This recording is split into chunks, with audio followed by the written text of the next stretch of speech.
right ahead. When last we left you, you had spent a hours-long fight out of game, in-game. It was really only about 10 minutes. In a three-way battle against Sir Edward Brock and his band of assassins, as well as the bard Buyonce and her dragon consort. You never quite figured out what was going on there. In the midst of this battle, not only did you successfully slay Sir Edward Brock, you also managed to stave off the dragon and slay Buyonce, as well as all the assassins that had accompanied Sir Edward Brock, coming out beaten, battered, and bruised, but successful.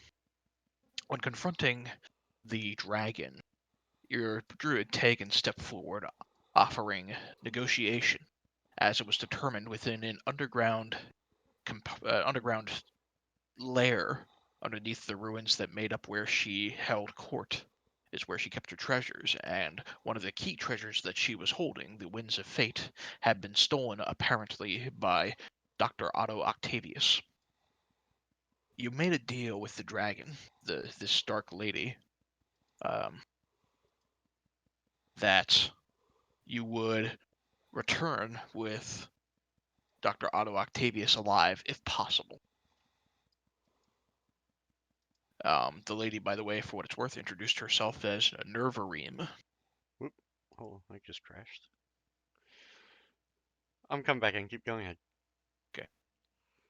The dragon introduced herself as Nervareem, and you cut a deal to return with Dr. Otto Octavius alive if possible. And if you were to return him to the Dark Lady for her own personal vengeance, she would allow you to keep the Winds of Fate for yourselves as a reward. You also furthermore traded the dark sword that you had taken off of the body of Sir Edward Brock to her in favor of a golden gauntlet affixed with a number of gems, which you identified as a blastfire gauntlet, possessing a great deal of fiery power. Creating that deal and slaying everyone is more or less where we left off. You walked out of there with the blastfire gauntlet, as well as one of the three key artifacts, namely the Hand of Fortune, i.e. the Deck of Many Things. Kurt is carrying the body of Sir Edward Brock with him, and I presume Tegan is carrying the body of Buyonce.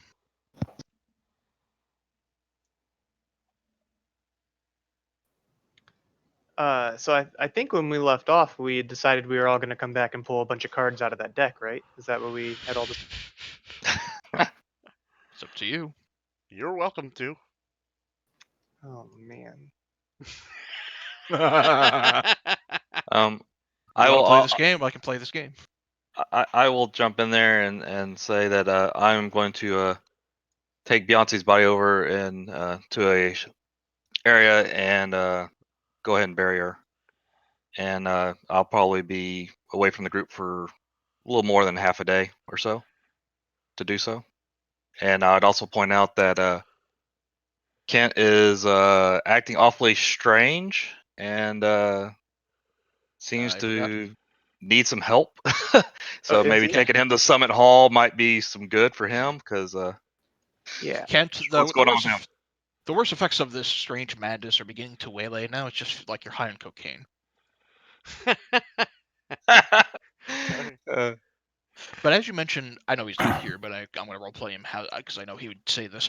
As you mentioned, the burying of Buyonce will endeavor to try to accompany you for the funeral. Sir Bradford will point out that he can perform funeral rites. Okay. I'm fine with that. I also want to say that I'm starting to feel like nature is seeming to be a little bit more unbalanced than when we started this journey. So I'd like to roll a nature check to see if I am picking up on anything new. Sure, go for it. And since nature check is intelligence, I have to roll that with disadvantage. Yep.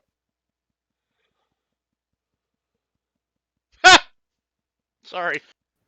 No. Do you tell me about that? Your natural instincts are blurred by and have continued to have been blurred by the constant change in the weather patterns that have permeated this area since you first stepped foot within the Somber Hills. It's like something is just consistently off. Tegan, are you telling the group about this, or are you just saying that to yourself?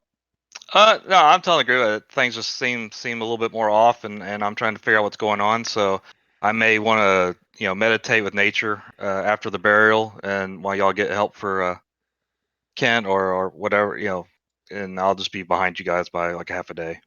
Do you feel this imbalance is magically produced, or that it is like With my crit failure, I have no freaking clue. How's Sir, that? Sir Bradford will pipe up and ask, where do you plan on burying her body? Do you have any recommendations? I He will was thinking point about out, taking it out to the out into the nice green pasture somewhere, but Is there a river nearby? Maybe we can just put her on a boat downriver. She would like that. Buyonce. Sir Bradford will say, Kent yells, "No! She might drown!"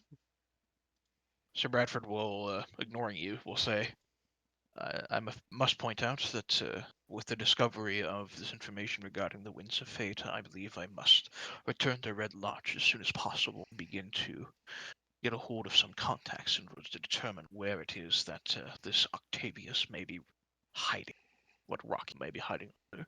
I agree. As late as it is, and as weary a battle as that was, perhaps we should continue north along the long road, stopping among some of the more grassy areas, conduct the funeral, and then wander a bit away and make camp. Oh, so you think we should bury her then, and not in the water and in the ground? He says, the closest river to here would be about a day and a half's travel. Oh, okay. Yeah. You know what? I didn't like her that much. We can just put her in the ground. That's fine. sounds good. I'll follow you, Sir Bradford.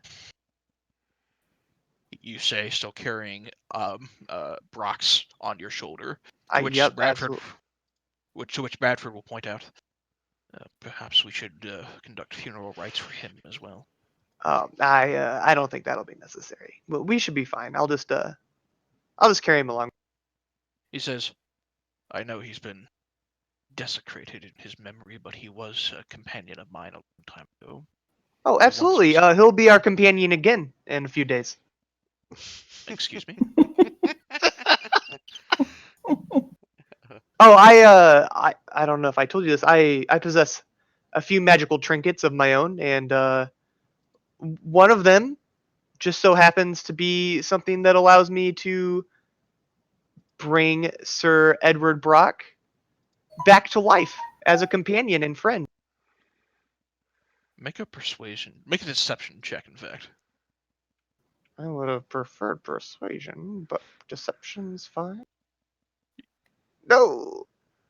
Well. Was it the 20 or the 20? He raises his eyebrow curiously, and he says, I would hope that it won't desecrate who he is, or even worse, return him to a state where he can truly harm us, but I trust your judgment, Dr. Yeah, thanks, man. I think we should be fine. I'm a doctor. I know about these sorts of things.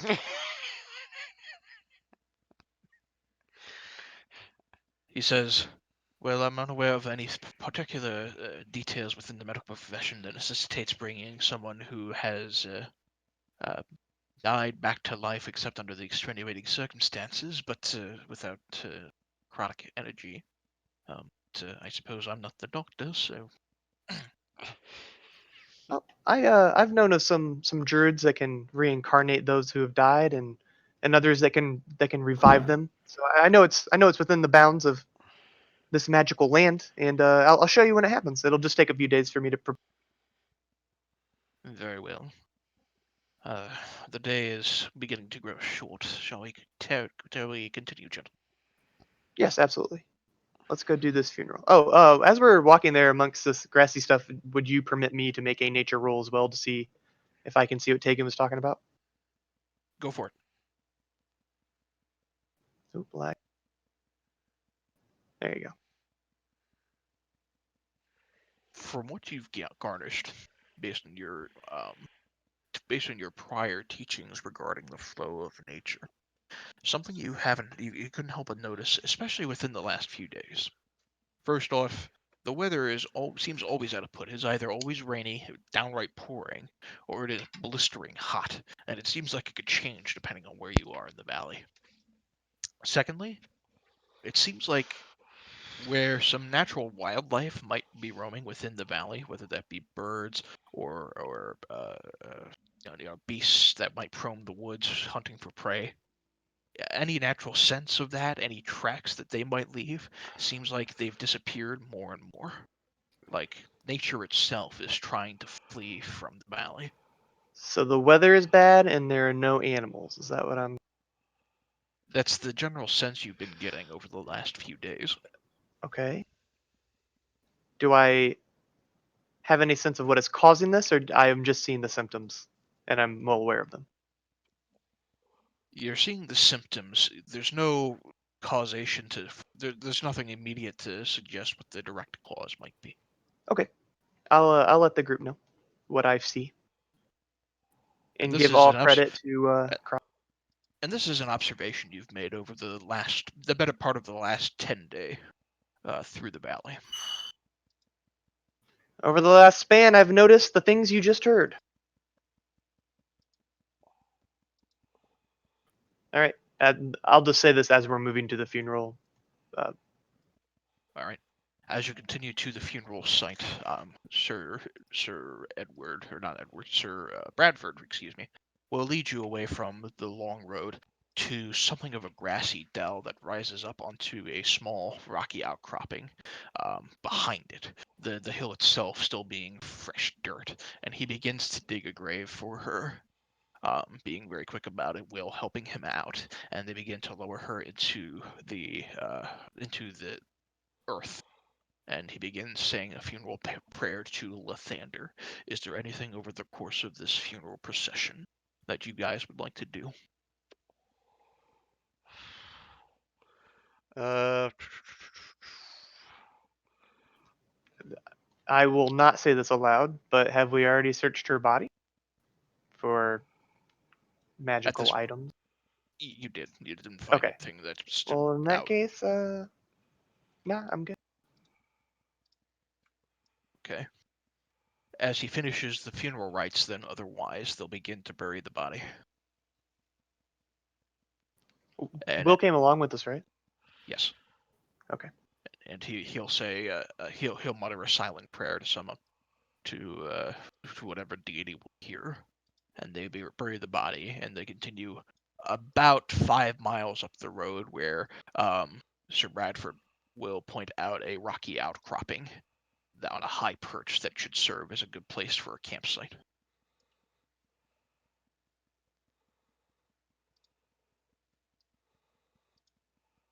At this point, it is pretty late at night, getting to be about 7:30, 8 o'clock at night.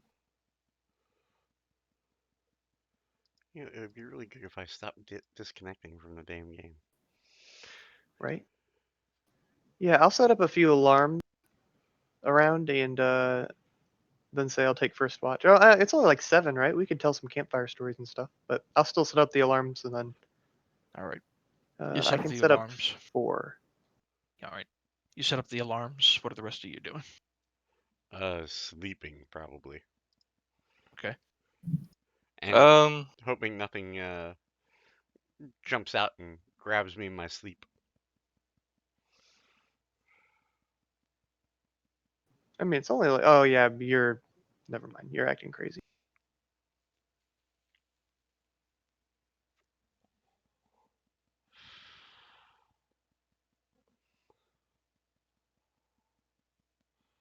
In the midst of the conversation that goes on around the campfire, Sir Bradford will share one story with Will, which I wish he was here, but here it goes. He will share the first time he ever met with Will's master, Marcus. He says that the ritual surrounding the 3 artifacts which you were acquiring was something that was completely unknown to the Lord's Alliance until only a few years ago. And in fact, it was little more than just a hearsay ritual that was kept in the old annals of the High Church.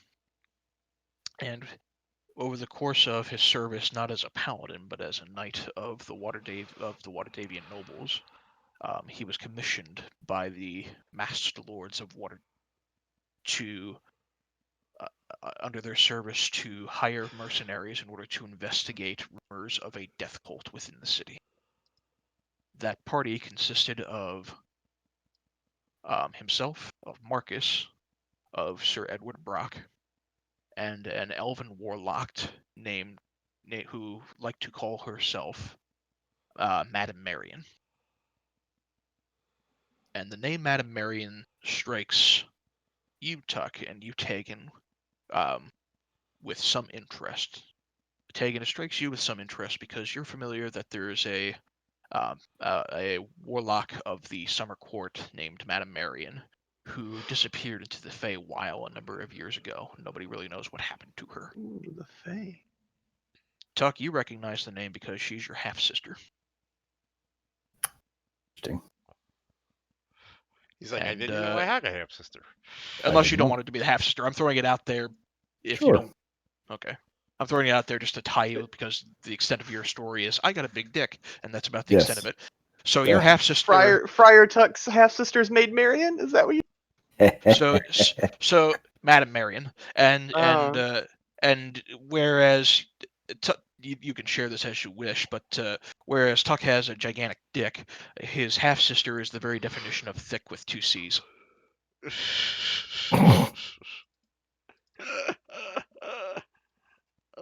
That's funny.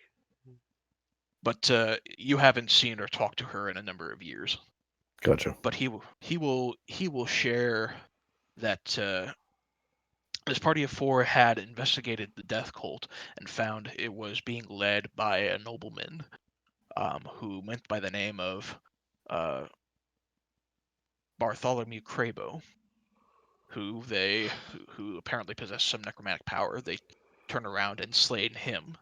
But that's where this whole journey between the four of them initially started, and this whole investigation into the ritual. And that's where the eventual quest to go slay this beholder and to find the Hand of Fortune came into play.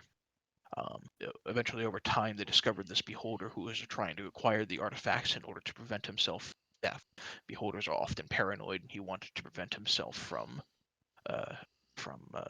getting into a place where he would ever be slain or stopped, even if that means surviving beyond just natural old age. And was a particularly powerful beholder. He unfortunately was taking. He blames himself for not being part of the actual raid against the beholder in question. He was in the process of taking his early paladin oaths and was unable to accompany the original party, the original raiding party, down into the Underdark against this beholder. And all he knows is that Marcus came out as a survivor. Madame Marion disappeared, and something happened to Sir Edward Brock to make him the way he became.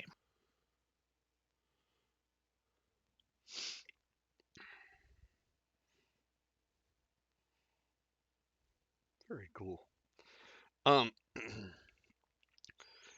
Kill, before I take my rest, I'm just going to refill my ring again. Sure. And then I will be sleeping, and I give a I say to Tegan, make sure she's buried well. She's already buried, I think, right? She's already buried at this point. All right. You guys are 5 miles away from where she was buried and have set up camp for the night. Okay. All right. Over the course of dinner, then, at this campsite, is there anything else you guys are doing?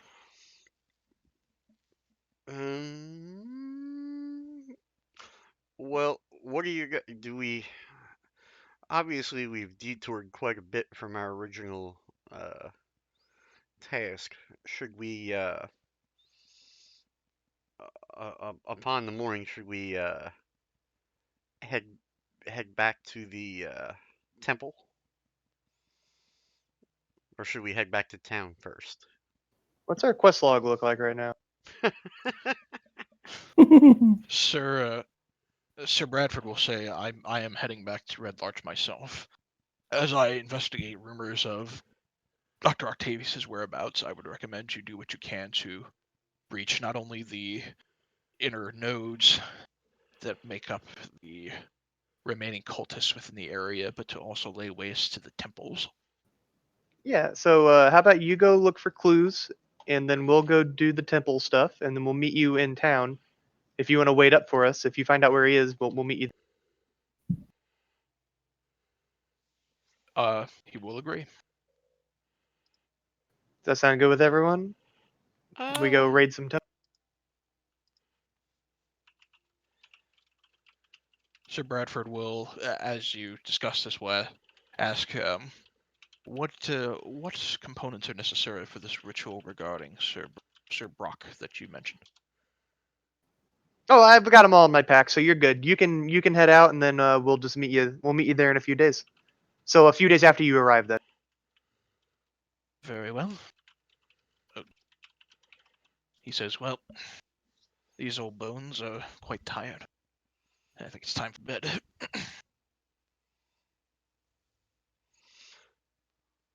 okay. Trying to trick me into telling the paladin I'm gonna make him undead. Come on. Kent, are you casting Liamon's tiny hut? I am going to cast Lehman's tiny hut. Okay. You conjure the hut, you prepare yourselves. Who is taking the first watch? I can. That's fine. I'll take the first. All right. As you take the first watch for the initial 2 hours, is there anything you would like to do?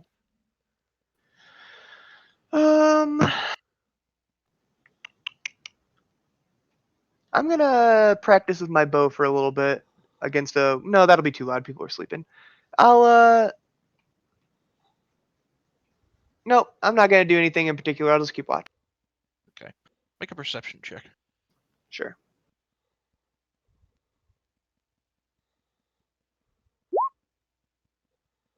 Okay. You hear the rustling of leaves, the uh, the heat, the humidity that makes up this night is a little almost unbearable. But thanks to your natural snake-like exterior, you manage the overbearing heat with some relative ease, especially compared to some of your compatriots. Um, your crab seems to be a little bothered by it, however, and you do what you can to keep him hydrated. Aside from that, the remaining 2 hours go by with nothing. So the rustling in the leaves didn't turn out to be anything if I looked at it. It's Not that you see. all right. I'll wake up Tegan next. All right. Okay. All right. And so since you said we're being bothered by the heat a little bit, It's a little hot. so I'm going to do is I'm going to cast that and turn myself into a raven and go sit up on a tree somewhere where it might be a little cooler. All right. Yeah, cold air rises. I heard. That's good. Yeah, but I want the green of the heat of the ground either that I'm laying on. I was just being an asshole. You're I really know. smart.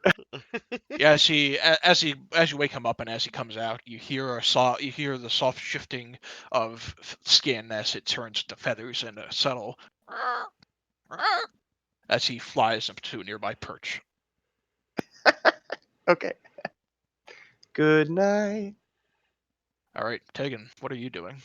So since we hadn't seen any animals and this weather thing's still for on my mind, and nothing seems to be around the hut at the moment, I'm going to kind of fly off and around the area just to kind of see if I can learn anything else.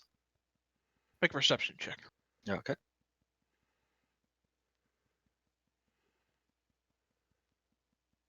It all seems quiet, unusually quiet, but quiet. Okay.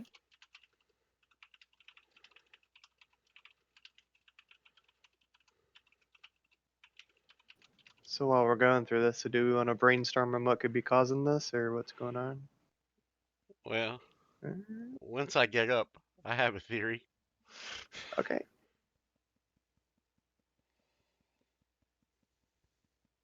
Anything else you're doing, Tegan? Yep, just a moment.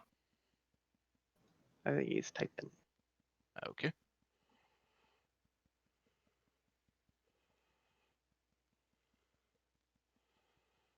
My character needs a hobby. Besides just being a general badass. I want to open that book again, but I don't know if that'd be wise. You know, I trust you. All right. So, Kentaurus the Wise. In that case, Tegan, do me a favor. Jump Mhm. up to the Raid 1 chat channel for a bit. okay.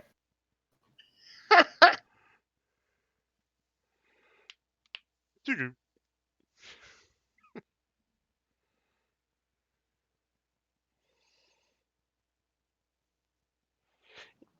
I'll just say it now. If he tries to steal my whistle, I'm gonna fight him. I don't think you have to worry about that. No, I don't think so either. He tries to steal my whistle. Oh, Blow my whistle, bitch. Doot, doot, doot. No. uh,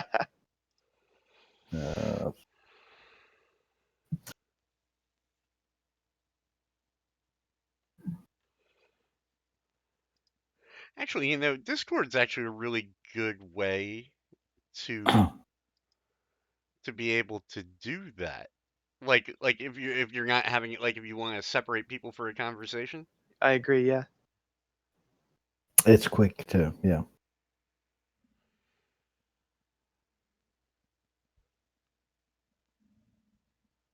So do we think it's because these temple people are doing bad things and summoning demons, or do we think it's some like a fourth quest that we have? I think it's us. We killed the Earth Temple person, and we killed the Air Temple person. Well, they were gonna summon super bad demon people, I think is what it was. So they were just they had these weapons. You can summon like a I don't know what the fuck he called it. He called it something, but it was like a really evil elemental person of that element. Right. But because we've gotten two, right? The rest of the elements are out of whack. Well, I guess I'll just have to get all four and become Captain Planet. Yeah. I'll be the next Lich King of the Earth.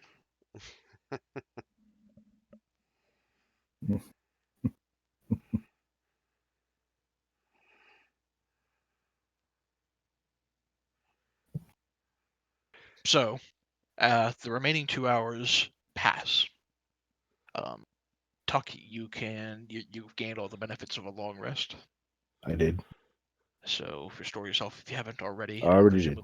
Okay. Presumably then you will take next watch, presumably for the next Oh, 4 yeah. hours. Usually. Okay. And I'll go back into meditation. Okay. Tuck, is there anything you would like to do over the course of your watch? Nope. Just gonna walk around camp, swinging my dick, looking around, Alright. making sure nobody's around. And was I? No, I was asleep.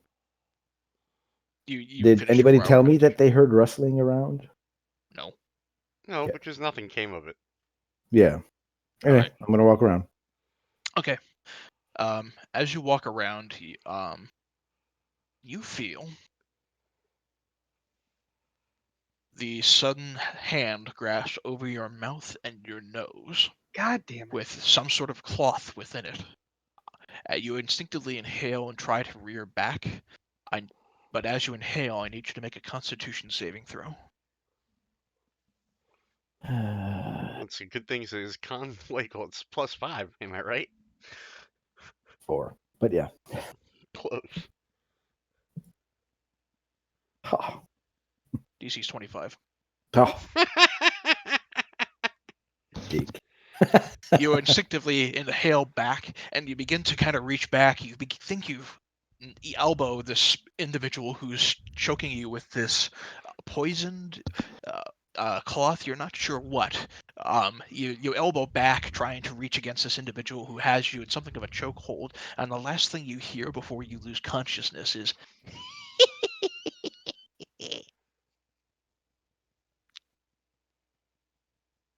As the remaining 4 hours pass, in fact, actually, 2 more hours pass, and Tegan, you'll gain the benefits of your long rest. There's Okay. another He only has to rest 6 hours. That's cool. 4 hours. He rested for 2 hours, took watch for 2 hours, and then rested another 2 hours. Right, yeah, that's 6. Yeah. I was He just saying he only has to rest for 6. I didn't. That's really cool. I was being genuine. Yeah, I only have to rest for 4. I was awake for 2 of those hours. Oh, okay. All right. He's an elf.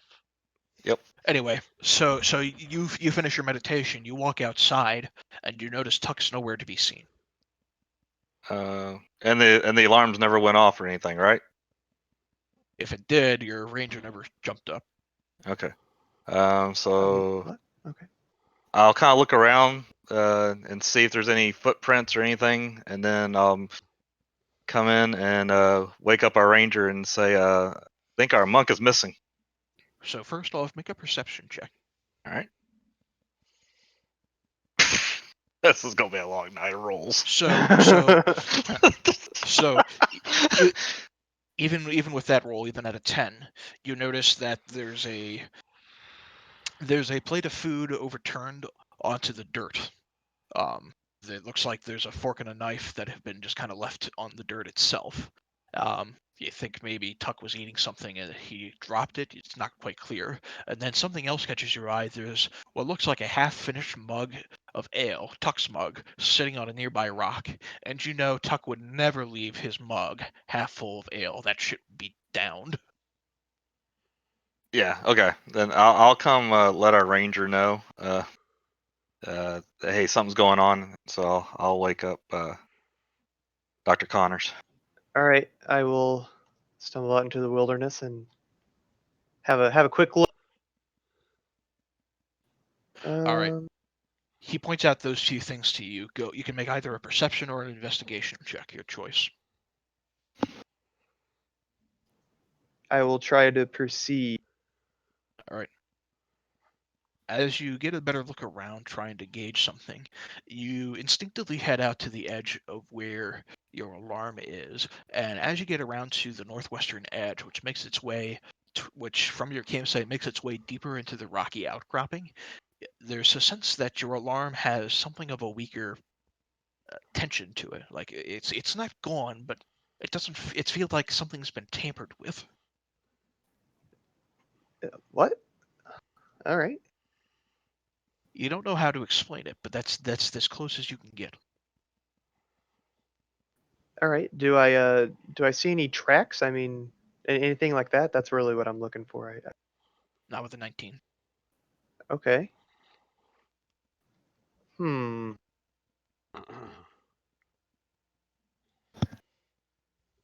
So I'll let them know they have some sort of way to dampen the magical abilities of my trap, and they made it through probably here. And we can. I'll check the other traps to see if they're also weakened or if this is the only. As you move your way around trying to get a sense of the alarm, you get the sense that this is the only point of entry that seems like it's been tampered with or otherwise weakened. All right. So perhaps they came in and left through here. We should probably try to head this way. I think this is a clue. shall we go wake up Will and Kent then? So I only woke you yeah, up. I I only think woke we you up. probably should. If he's missing, we need to head there while it's fresh. They say the first 24 hours are the most. Yeah, so let's go. Let's go back into the hut and wake him up. Someone's been watching Cops too much. Cops, rated R. All right. Well, let's return back to the hut and let's wake them up. I will say over the course of time that you two have been kind of investigating this, and trying to peer over this, that there's still a handful of them that haven't fully finished their long rest. That's me, but I think we'll be okay. We can do it. We gotta find Tuck. I'm not just letting him leave so I can get 2 more hours of sleep. That's not what I would. All right. So you wake up the remaining party members and inform them that Tuck is missing. Absolutely. I get my crab on the case. Let's go, crab. All right, Kent, you are no longer suffering hallucinations, but you have not gotten benefits of a long rest. Okay. Can I burn hit dice at least to? Oh yeah, can Yeah. I do that as well? I got You can enough. You can burn hit dice at the very least, if you so wish. I'll wait till you're I'll do done. the same for Will. Yeah, let me calculate how much I need. And Killy, would it be fair to say that I would have gotten the benefits of a short rest for my spells coming back? Yes. Okay. You know what's amazing about that fight last week? I really didn't cast that many spells.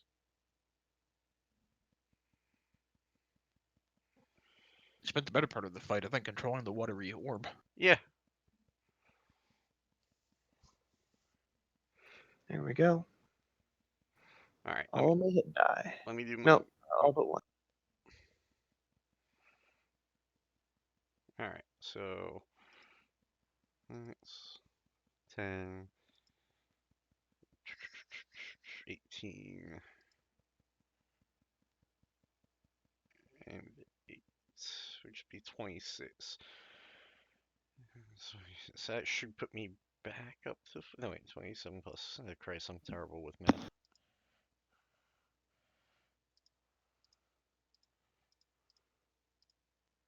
I'll burn one more. Alright, that'll get me at least back up to full hit points. All right. 2, 3, 4, 5. Okay. Now, the other thing you notice as you're moving around the campsite, Dr. Connors, is that the body of Sir Edward Brock is gone. Oh yeah? Kent says before we. I'm assuming I've been apprised of the situation by now. You assholes this point, woke yes. me up early.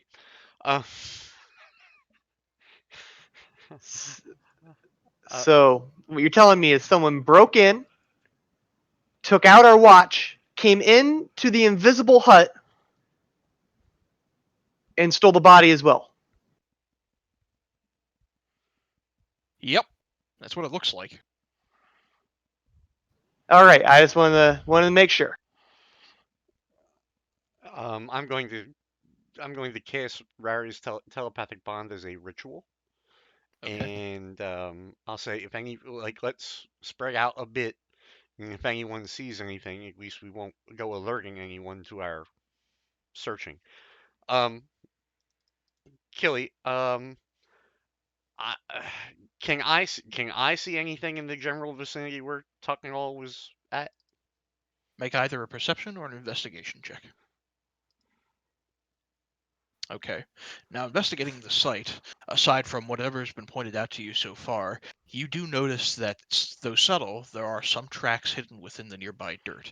You make out what appears to be Tuck, who's been pacing around. There's a few divots where you think maybe he was swinging his dick, and you eventually, within his pathing, come across a set of footprints that you don't recognize. They seem smaller.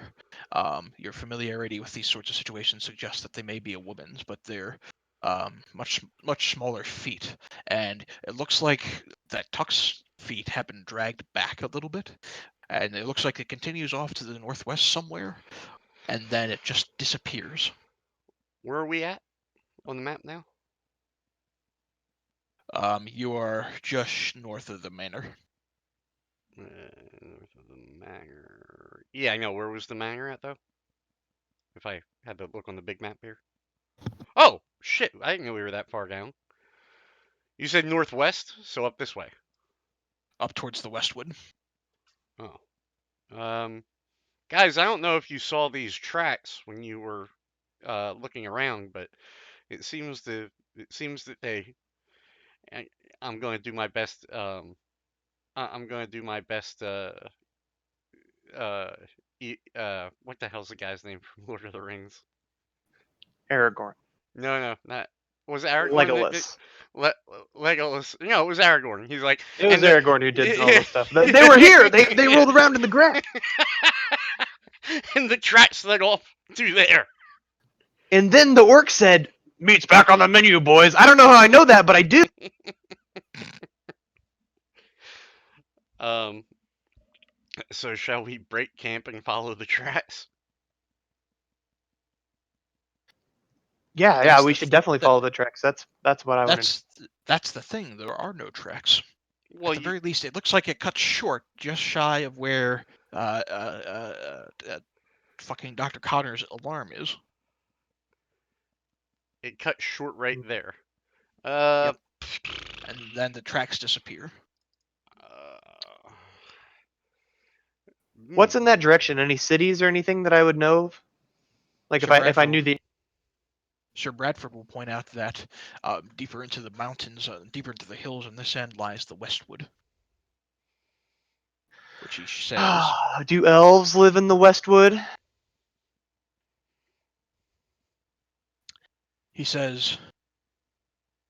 within the woods is a shrine of Maleki, and as well as several woodcutter camps. However, it is also home to some darker elements in some parts, as well as a roving band of barbarians. If there's a shrine to Maliki, I definitely want to go visit it. If that's like, if we could do that on the way to saving our friend, that. Kelly, do I in the area? Can I, other than uh Dr. Connor's traps? Is there anything? Obviously, since the traps just disappeared, I don't have a detect magic spell, but can I see if I think anything odd is going on? Make a perception check. Perception. No. Yeah. You get the sense that something has happened, but there's nothing else that stands out to you. I'd like to spend a minute of time to see if there are any fiends or undead in the vicinity. I think it goes up to like 5 miles or something. Will will point out next to your alarm what looks like a tiny little, almost totem. And as you get a closer look at it, it's clearly wooden, but tied around the totem itself is some sort of black, stringy, it almost seems sinewy, that has been turned into the shape of a pentagram. And embedded within this pentagram is what looks like a lizard's tail. A lizard's tail? Yes. Man, that's fucked up. He's fucking with your Yeah, ear. that is pretty fucked up. I don't even know what to say about that. As Yeah, you I'm get gonna closer to destroy this, the totem for sure. I'll just bend down, pick it up, and try to destroy it. okay, you're a little sickened as you pick up the totem, but you throw it against the ground. Go ahead and make a strength check. I'm very curious. That's a save. Check. Check, not Oh save. fuck, sorry. It smacks to the ground, and as soon as it does, you have the mental alarm go off as your companions stand right on top of it. Good. I'll stop that. Yeah. All right, you cancel the effect. But as soon as that totem is broken, the alarm goes off. I will point this out to my friends and tell them be on the lookout for this. It seems to be a way to dampen magic or just get around the alarm spell. I'm not sure, but this is how they do. Can I inspect the totem to see if I'm familiar with any this type of magic at all? I definitely should have handed it to you first. Make an I threw it Arcana on the check. ground.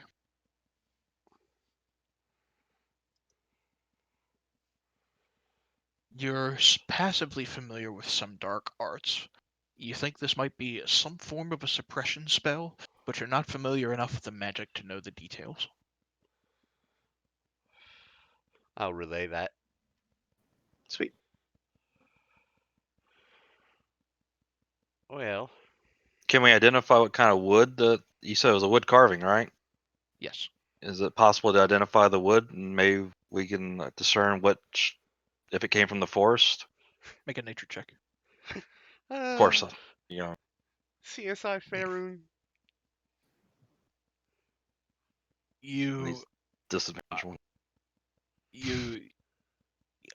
it's just the sense of yours has been off. But you think you've seen it before, but you can't place it. Okay. Sir Bradford will take a hold of it. He'll inspect it himself. And he's not familiar enough either. Any of the rest of you who might want to try to identify this wood, except for Tuck, of course, may try to do so. Do that. Do it. Do I know what it is? Okay. Passing it to your seasoned ranger, you recognize the oak as being, or you recognize the wood as being a darkened oak, which, based on what you've seen within the area, suggests that, yeah, this is a common oak that is chopped within the Westwood. I'll ask again. Are there any elves or other sentient beings that live? Mr. Bradford will share just the elk tribe of Uthgard barbarians, as well as a few woodcutters that supply lumber to Waterdeep, as well as to Red Larch. Woodcutters and barbarians. All right. As he describes the area, you can go ahead and make a history check to see what you know about the Westwood. I know it has Nothing. trees.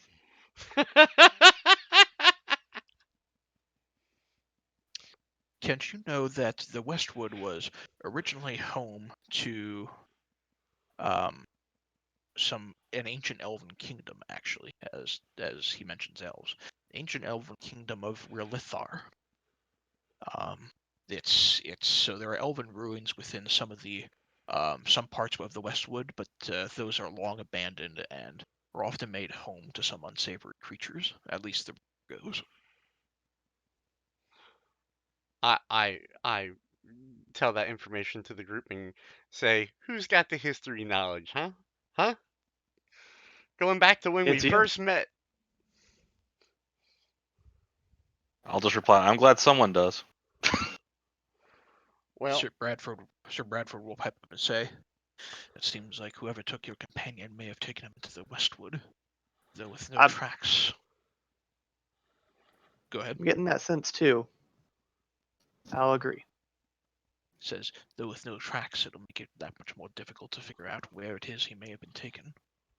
We could try to contact some of the elk barbarians, though I can't promise that'll go well. Or perhaps we can get in touch with some of the woodcutters, see Do- if they've come across anything odd.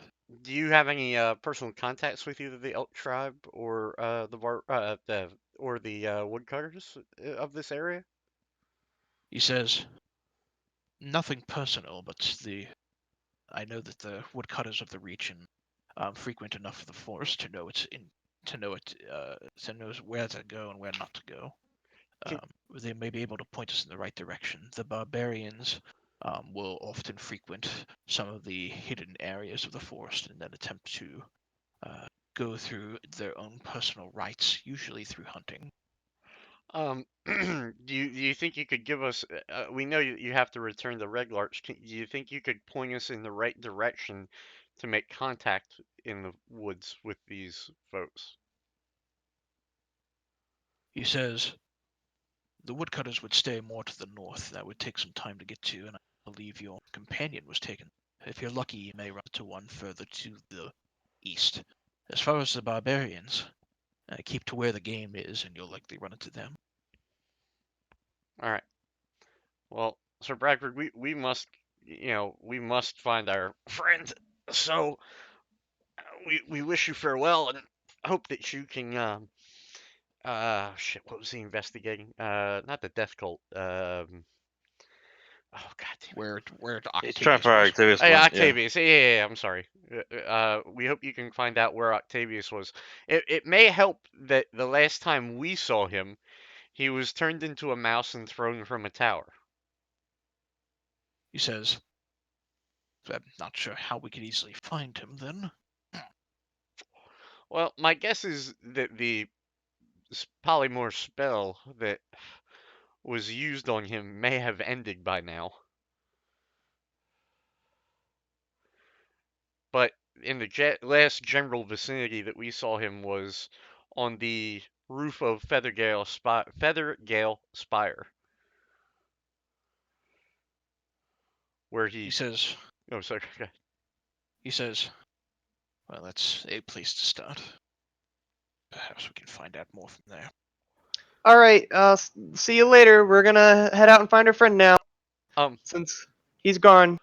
I'm going to say perhaps Dr. Tumes and his m- perhaps him and his feathery friends have come across some kind of tracks of or some kind of sign of him.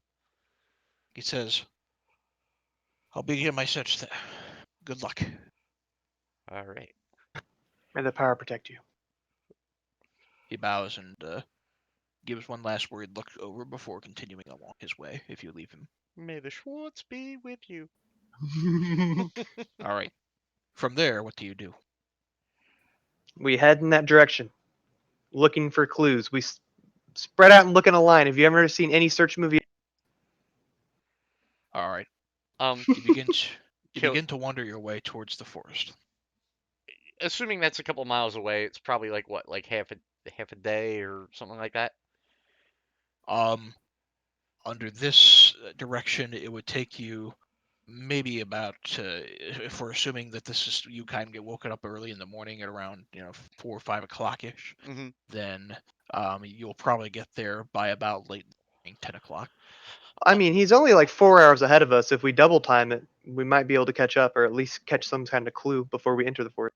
Well, as we're going, I'd like to just stop a moment every hour to refresh Rari's telepathic bond on us all. Okay. I like it. Hmm? All right. Yeah, you make your way towards the forest. As you do, there are a few paths open to you. It is fairly early in the morning. You can try to head north, south, east, or west in the forest. North, or alternatively, if you wish, northeast, northwest, southeast, or southwest. One of those directions. Right now. You're kind of at the southern tip, so you can't really go south, but or even southeast, southwest. You Why? can go Why is west, it when he east. describes that, I think of Zelda, and I'm thinking northwest, southwest to get to get to the graveyard? Uh, Killy, from the history check I performed earlier, would I have any idea? Are the Elven ruins kind of scattered throughout the wood, or are they kind of in one general vicinity? You don't know. You know that there's elven ruins within the wood. You don't know where within the wood they are. At the moment from where you guys have wandered, you're kind of right on the southeastern tip here. Okay.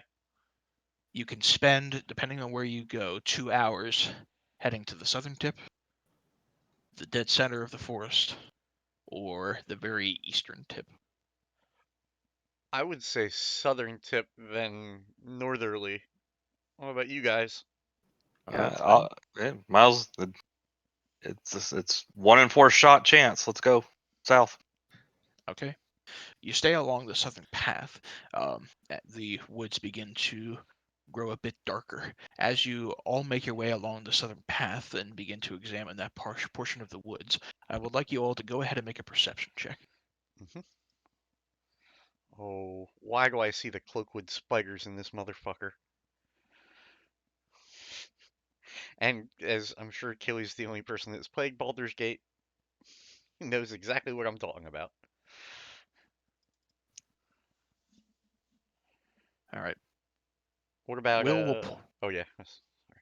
will, as you make your way around the southern tip, will point out that he thinks he sees something in the distance off to the southwest. It looks like a crumbled statue of some kind. Oh, I say we investigate.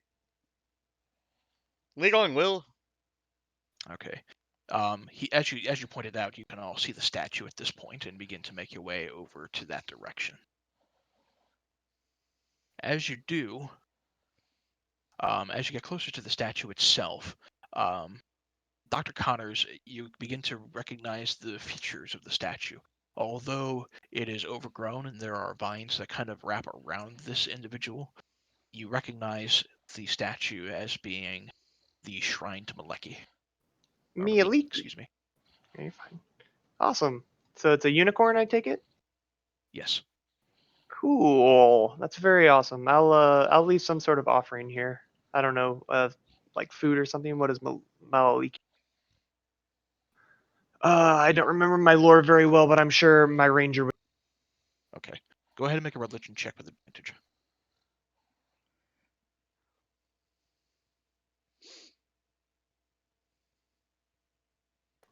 Well, poo. You aren't familiar enough with the goddess to remember what an appropriate offering would be, but you leave what you think might be an appropriate offering. It's the thought that counts. Am I right?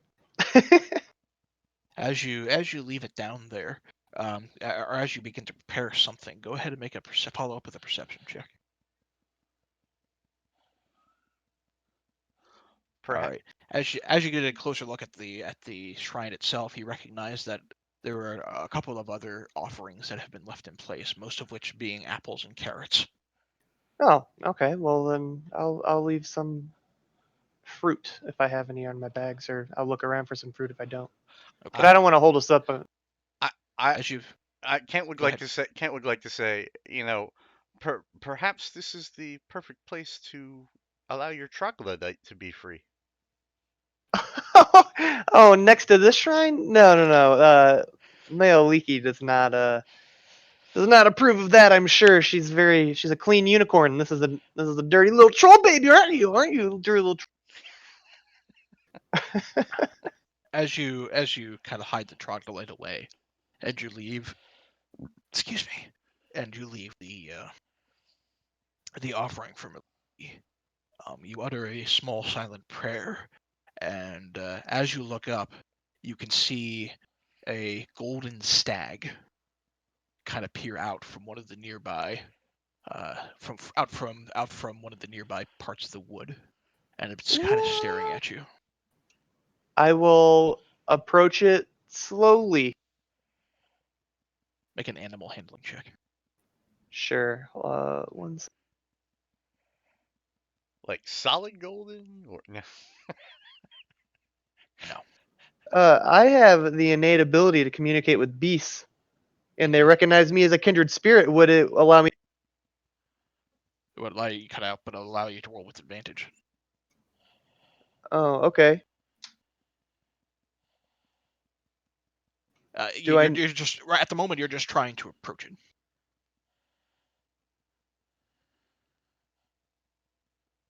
Okay. It stays still as you approach, not bothered by your presence at all. Hey there, little guy. I'll offer it if I have any fruit on me. I'll offer it some of that.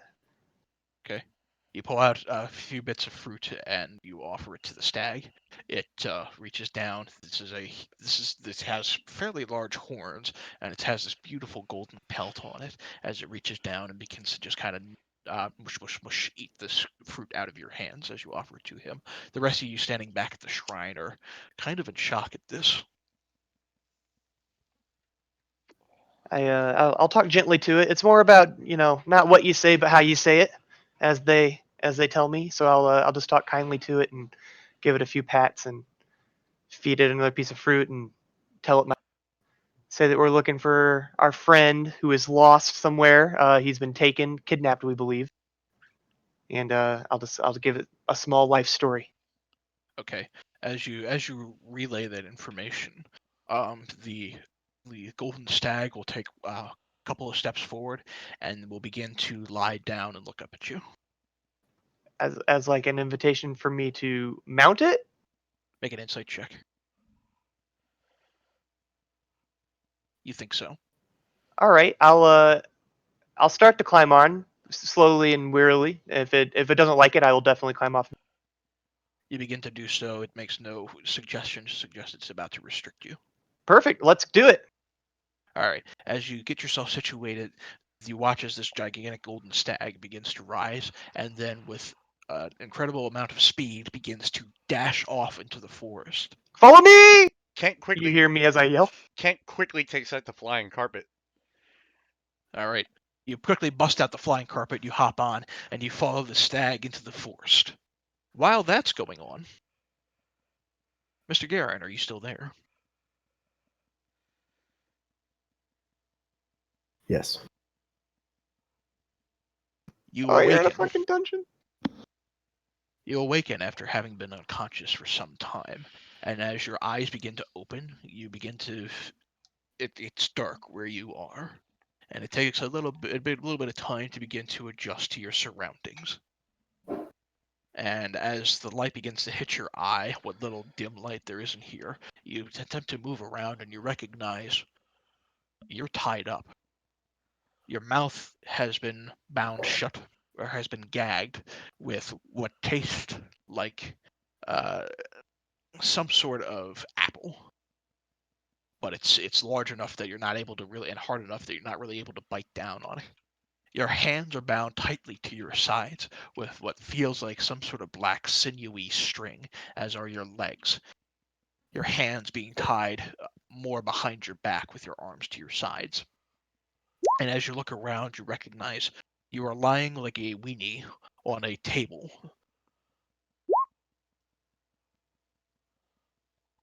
And you watch as a crooked, crone-like figure, clearly a woman, is brandishing some sort of bloodied cleaver, and she's just sharpening it against some sort of stone. What, if anything, do you do? So I'm on a table, You are on a table, bound back down and or gagged, back up? like a weenie on a roast. Oh, good. And my hands are tied behind my back. Are they attached to my legs and feet, or are they tied separately? The hands are tied separately from the legs.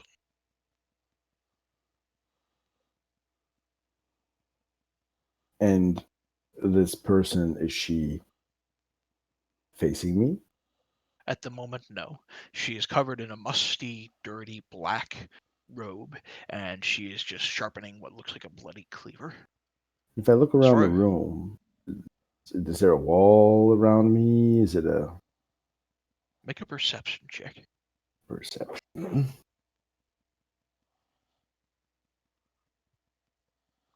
Huh? There's a natural cavern wall that surrounds this area that looks like it's been made out of some sort of carved stone. There's enough vegetation here, though most of it seems to be moss and spores, that suggests that this area hasn't been attended to in some time. You get the sense that this is some sort of possibly religious, possibly dark altar. You can barely see some sort of exit leading out of this chamber to the southeast.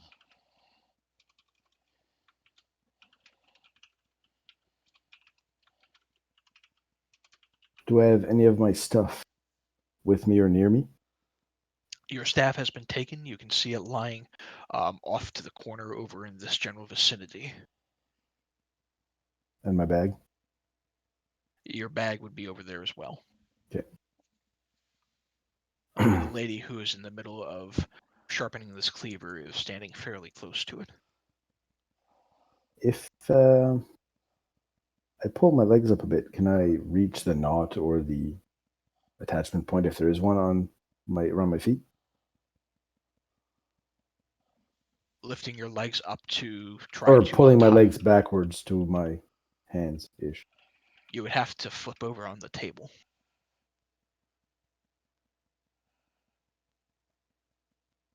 Can I turn to my side quietly? Make a stealth check. You do so easily. And I heard the disappointment in your voice, by the way. And if Me too. That's why I laughed. if I bring my legs towards my hands, can I reach the point where it's tied, or if there's even a knot somewhere? Make an acrobatics check. With disadvantage because you're bound. Oh, now you're just being picky.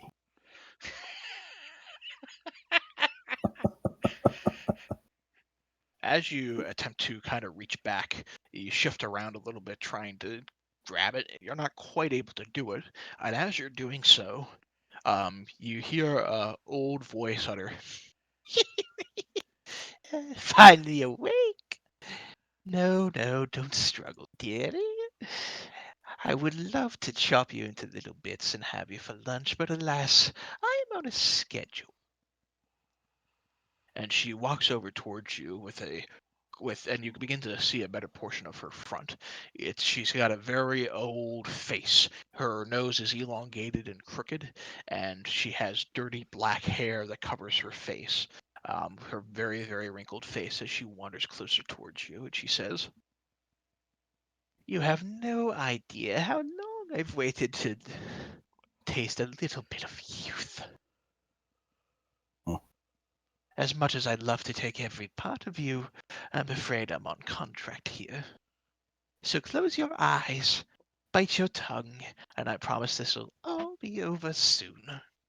And she raises her cleaver, takes one cold, gnarled hand on you, and begins to reach down to your groin, pulling it Hmm. up.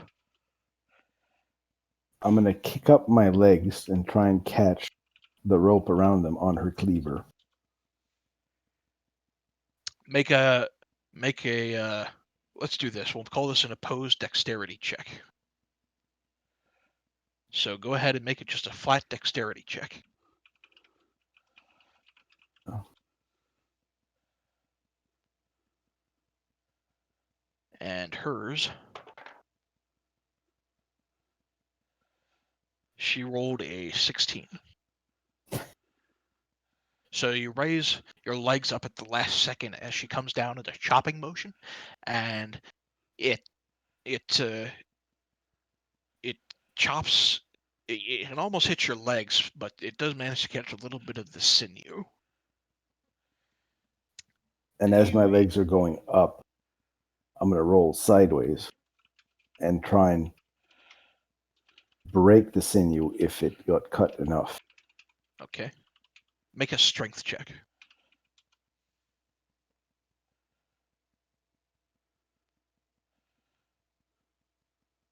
All right. Your hands are still tied behind your back, and your arms are still bound to your sides, but using the strength, you have your legs freed. She rears back a little bit, and you hear her whistle. And hovering down from the ceiling, the darkened high ceiling, you see two creatures that look like this, with tentacled faces. Awesome. While that's going on, the rest of you follow the golden stag atop the carpet. And as you go deeper and deeper into the woods, the stag eventually leads you to what look like a pair of elven ruins. And as you get closer to it, the stag stops suddenly with you, Dr. Connors, on top of it, and begins to anchor its head over towards what looks like a set of stairs that descends downward. Well, damn. I guess we have to go down the stairs. Are my friends near me? I guess I didn't hear that part. We have to find a place to park, but we're almost there. All right. I'll You find a valet. I guess I'll wait at the top of the stairs, telling the stag thank you and giving it a thousand good pets. All right. The stag will bolt off into the forest, then leaving you within these elven ruins. Goodbye, my friend. Okay. I mean, I'm not heading down these stairs by myself, so I'm definitely waiting on them to. Yeah, we'll land and make our way over. Does Kent All learn right, us and anything about the ancient elven ruins at all that seems odd or cool or interesting? As you approach the ruins, you naturally begin to notice there are more of these wooden totems that have been kind of inlaid around the steps and around the ruins themselves. Do I get the impression that anything is anything magical in the air at all? Make an Arcana check.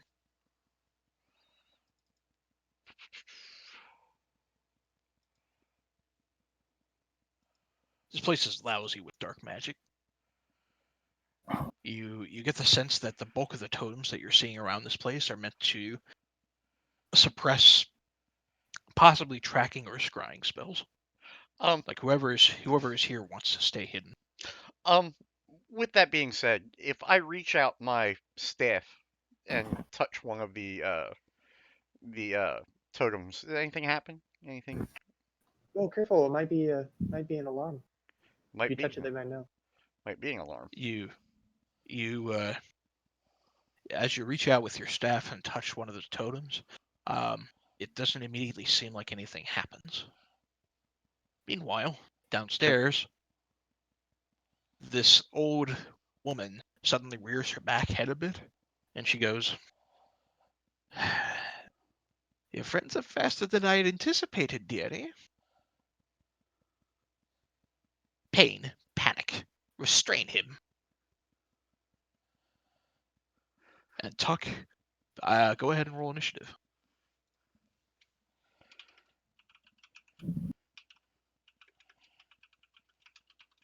I wasn't selected. Rolled 11. Okay.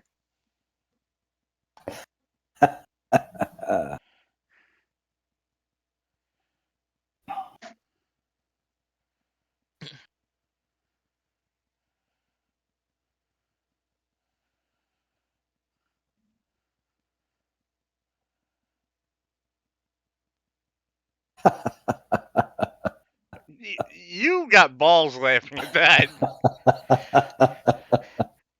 Big balls. Tuck, your hands and your fists are bound, but your legs are free. You are standing up.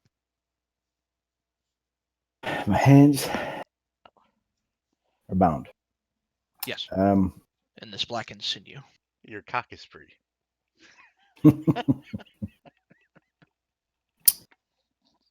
Is there anything around me except for that table?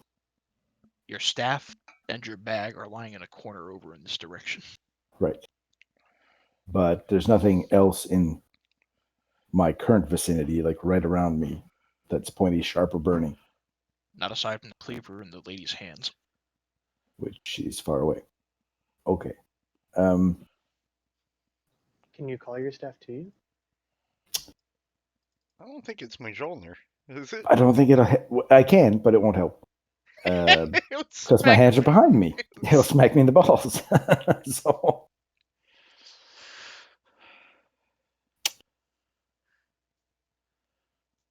am I in front or behind the table? Because there's no table on that. At the moment, you're kind of standing on top of it. So the skull is the table itself. Okay.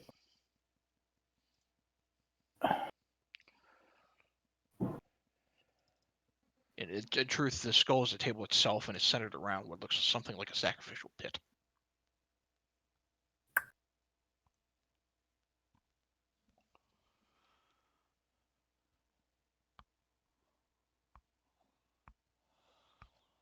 Let me check measurements here.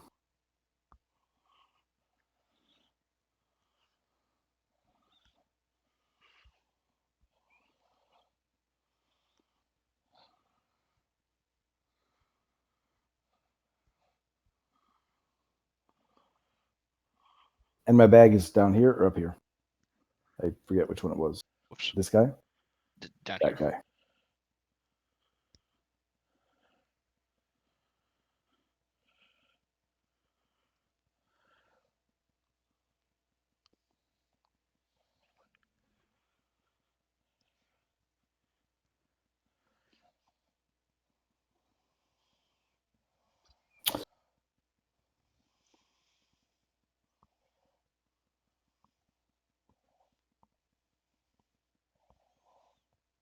If I wanted to grab something out of the bag, would it be a bonus action or an action?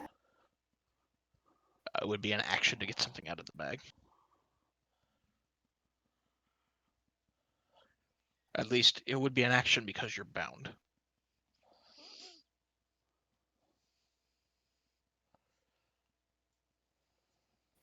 And if I just wanted to do some fancy acrobatics, get my hands in front of me,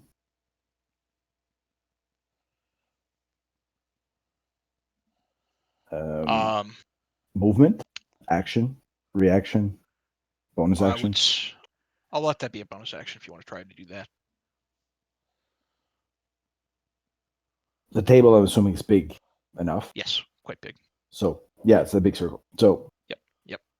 I'm going to try and roll back down on my back to pull my arms or my legs through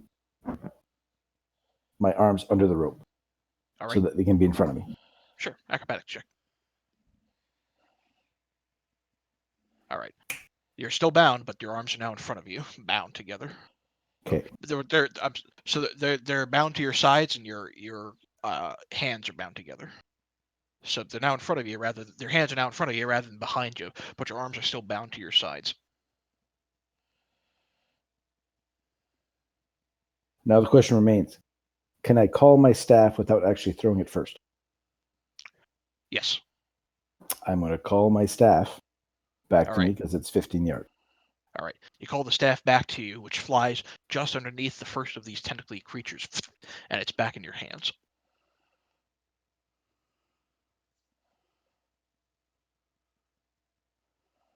At this point,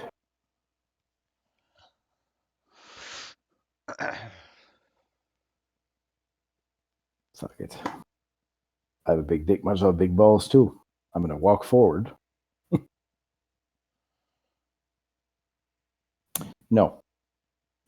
So I still can attack because that was a bonus action.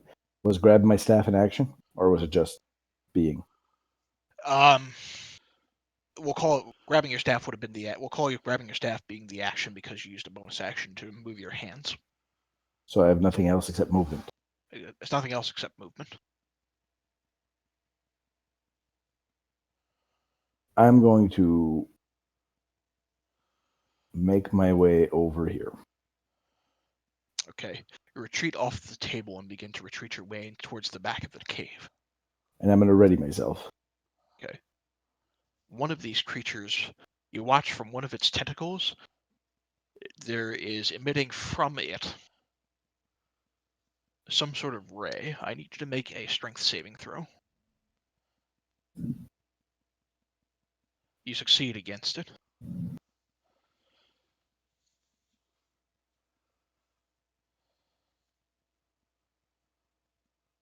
All right. The second one is going to try the same thing, so try another strength save.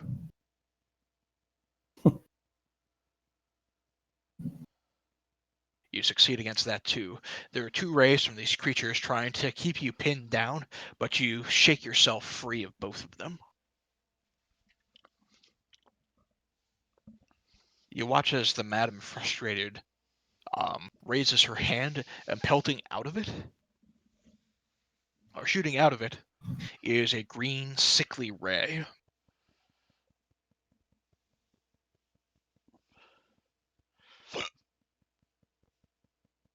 Which doesn't seem like it's doing the cast correctly there.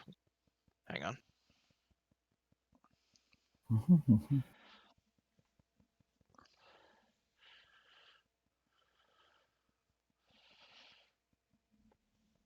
All right. So it doesn't matter because the attack roll is 8. So you duck and dodge out of the way, doing whatever you can to kind of defend yourself against the worst of this effect. Okay.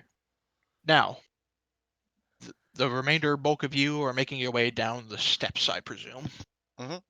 Before I do that, I want to cast a charge of my Wand of Secrets to make sure there's no additional traps down the stairs. God, that was smart.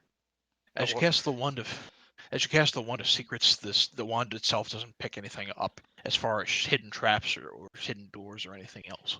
Okay, just wanted to make sure. Okay. You descend down the staircase and enter into what looks like some sort of looks like a hobo might live here. There's a green pot over a fire. There's a stone pot over a fire that contains some sort of green liquid. There is a table on the edge of this cavernous ceiling that contains a couple of miscellaneous papers on top of it. There is a drain with some blood next to it, 2 cages that are currently empty, and a plain bedroll. I'm gonna take a look at the table. Okay. Make a perception check.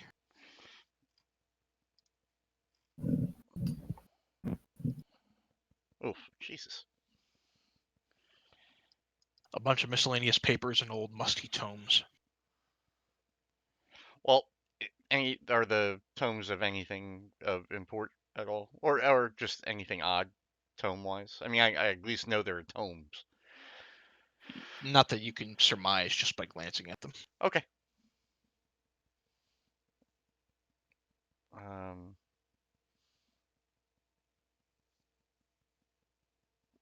Anything else? I will I'll say to my friends, but like silently in my mind, spread out and see if we can find anything else of use in here. Well, can we hear anything coming from the other room? Not from where you are. We don't even know there's another room yet. You're right. We can't hear anything at all though from where we're...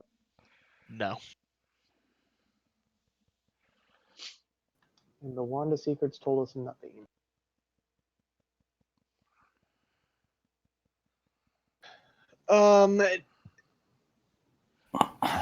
Do I have any tremor sense for any direction in 60 feet? You sense there's some movement on the other side of the cavern wall. On the other side of this wall? Alright, I will investigate the wall then, since there's no other doors here than the one we came in. There are Yep. cages over There's here, right? Yes, and there's a set of stone stairs that continues to the northeast. Oh, where did we come in at? I thought that's Oh, where yeah, we came where did in. we come... yeah, I thought that's where we came in. This direction. Oh, Actually, okay. I'm sorry. So the stairs actually descend down into two different chambers. This is the first one you kind of descended down into. Oh, okay. So it branches. It branches. Oh, okay. All right. I say we can always come back for this. Okay. Let's go. Just to confirm, we came down here and we went this way first. Yeah. Okay. All right. So I'll Alright. make sure I wasn't completely losing my mind here on map orientation. Okay. Before we leave the room, the bubbling cauldron green vat. Anything odd about it? Make an investigation check.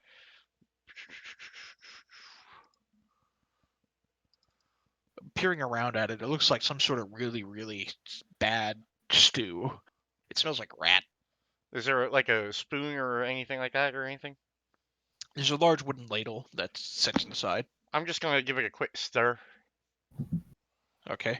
You stir it around. There are some goopy bits that kind of just float around in this. Okay.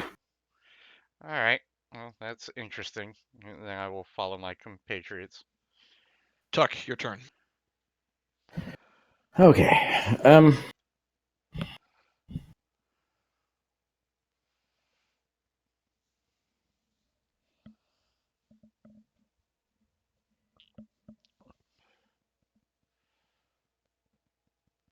Did you drop off?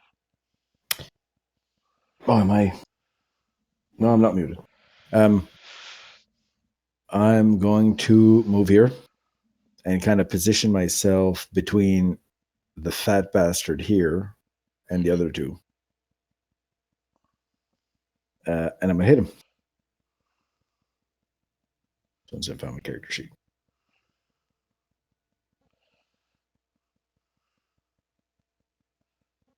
Are your hands still bound? His hands are still bound. But I have my So staff in my hand. You do, but if you're going to make that attack, you're going to make it a disadvantage. Sure.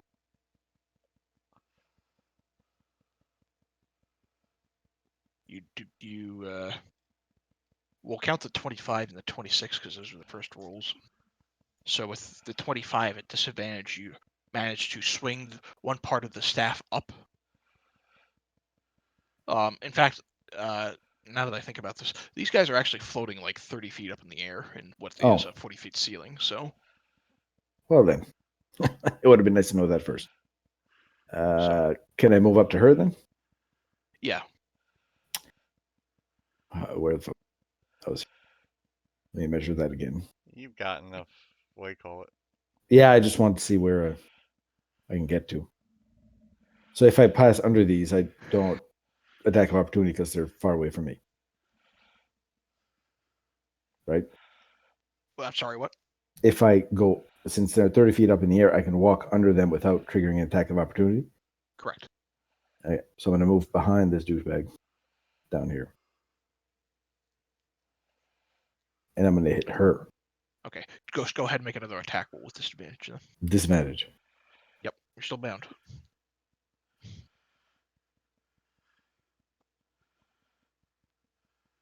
Okay. 15 is going to be enough that you actually do not hit her, actually. I might take that back.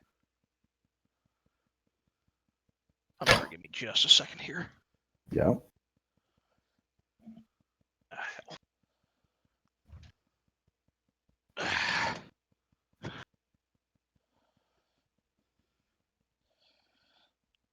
Joey's like, not enough dice. Now my nose started to bleed. Oh,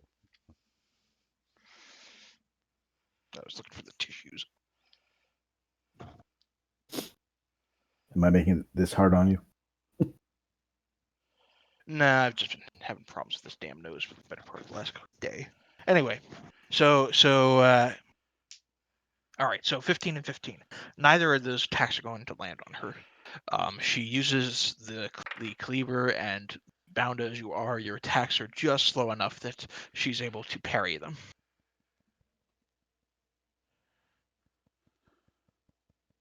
These two tentacle creatures are going to once again fire two telekinetic rays in your direction. So go ahead and make 2 subsequent strength saving throws.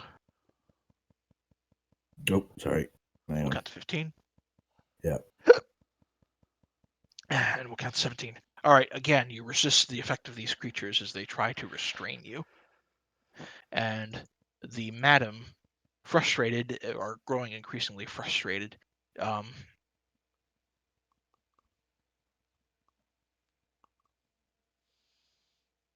is going to...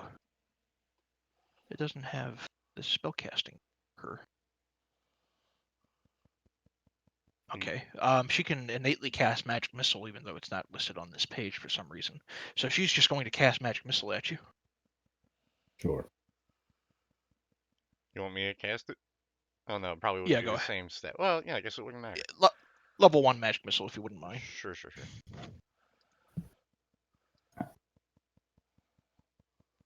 Okay. She raises her hands as dark arcane energy begins to kind of pelt against you. All right. Now, the rest of you go on the other side of this stonework passage into a chamber that is mostly empty, except for what looks like piles of a large pile of bones resting on the eastern wall. And there's a small passageway continuing to the south. I thought you were going to say piles of dicks. No. All right, let's move up that way then.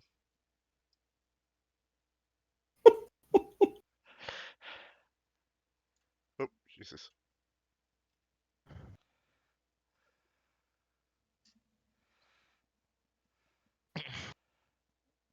All right. Are you just continuing down the passageway then? Yeah. Well, I'm gonna telepathically say, let's keep going. See what we can find. All right. You continue down along the passageway quick as you can, and as you make your way down further to the south, you come across what looks like an underground lake. And as you make your way down to this underground lake, you notice across the lake there are 2 frog-like creatures that seem to be resting on some straw mats that sit in the center of this lake. Kent telepathically is gonna say to the guys, do you see any sign of Garen? As soon as you telepathically say something, the frogs kind of perk up and they look in your general direction. Mind Flayer frogs? Really? No. Do they look like beasts? Would I know if they're beasts? Make a nature check.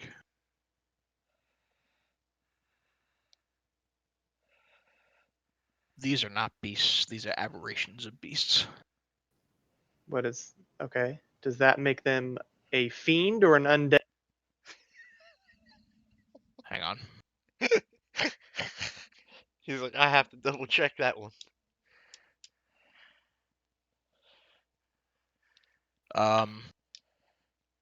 They are not fiend or undead.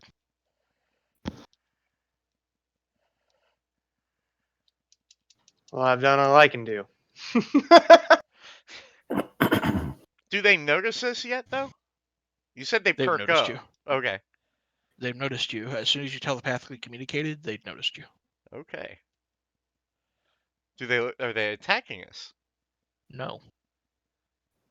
All right, They I simply will. look at you.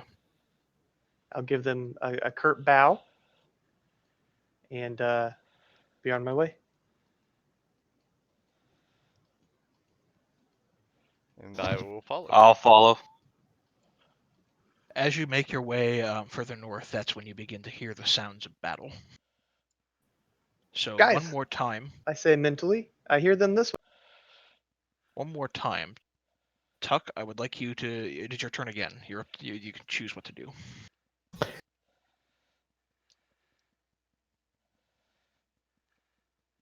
I'm done trying to fight this witch with disadvantage. I'm going to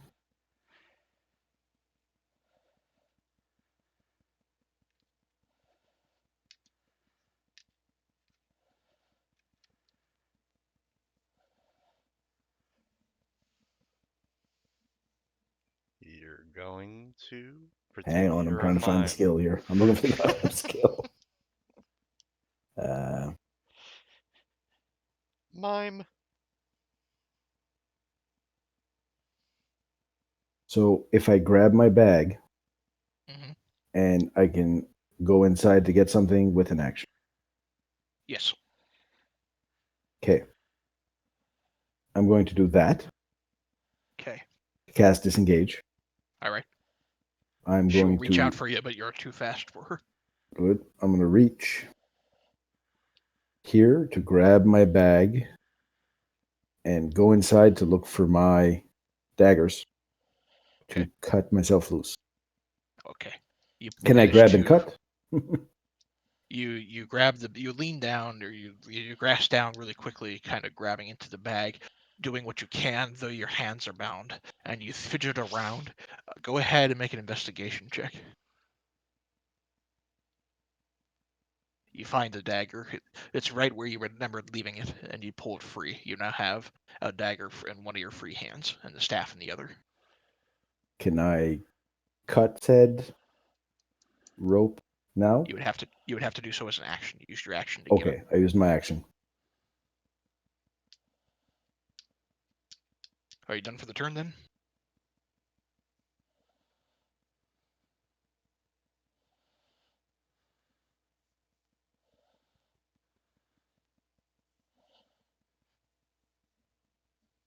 Tuck? Hang on.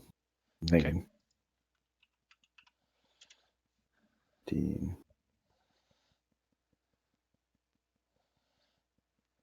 With the dagger and my staff in my hands, I'm going to run to here. Okay.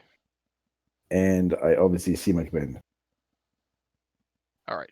You begin to retreat you begin to see your companions as you almost run headlong into them. From the back, hovering still high above these two creatures, the both of you see these two tentacly creatures with blank white stares hovering high in the ceiling, and they're both going to target Tuck again once more subsequently with a telekinetic ray. So go ahead and make 2 more strength saving throws. You resist the effects continuously. And chasing after them, I hear a old woman hobbling her way forward, and she cries out, "I will not be denied!" And will once again fire a magic missile at you. Oh, hold on.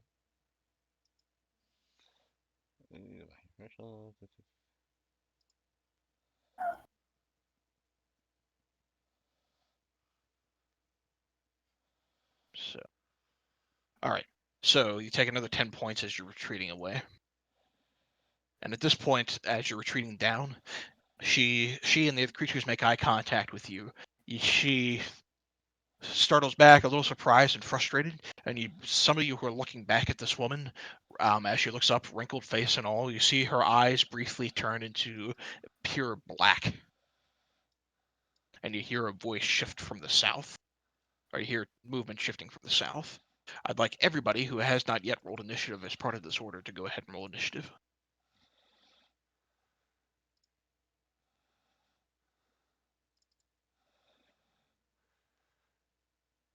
Will's going to be with you.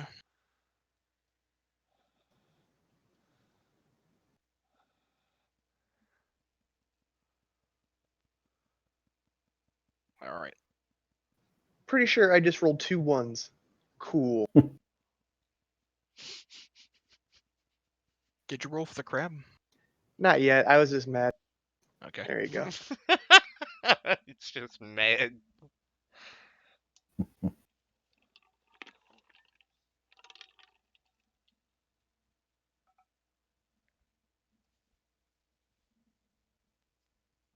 All right. The crab goes first.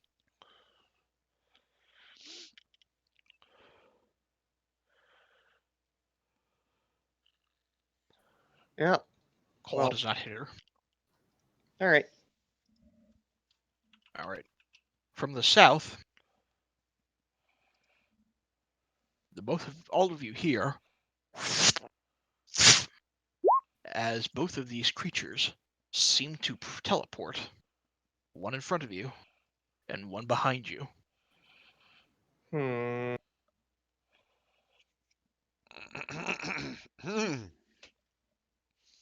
Will, on his turn,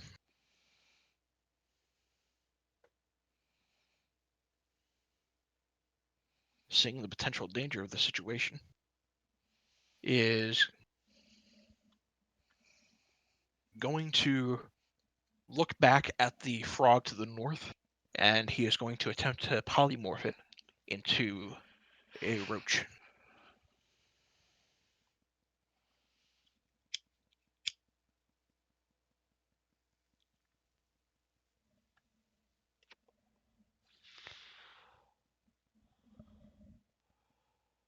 And I think, yeah. All right. So the northernmost of these creatures is now turned into a roach, as Will concentrates on the spell. And Tegan, you're up next. All right. I'm gonna go ahead and Because use he's a the roach, he's only going to be really, really tiny.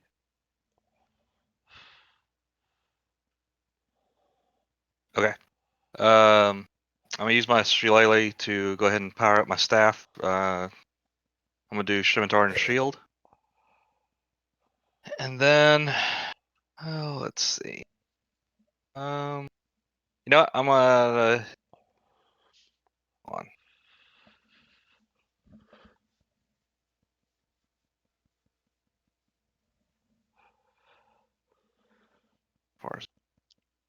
Okay. Then I am going to use a little bit of my movement to move to here. And I should be able to hopefully see this guy by now, right? He's floating up in the air, but with your dark vision, yes, you can see him. Okay. Yeah, he's 30 feet up and approximately, 35 feet away? Okay. Mm-hmm. And then I'm going to hit this guy with Eldritch Blast. Okay.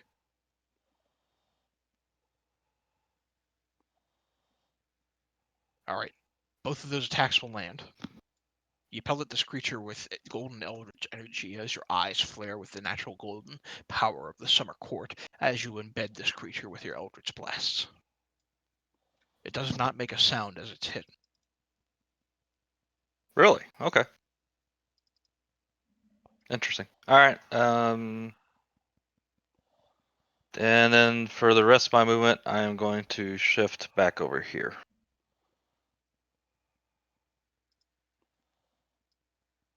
Just it's got a little bit of protection. All right, Kent, you're up. I'm going to move up to here. And I know it's dark, but can I see her? Yes. All right, so let me move myself up to there. And I'm going to cast Banishment on her. I All will right. link that.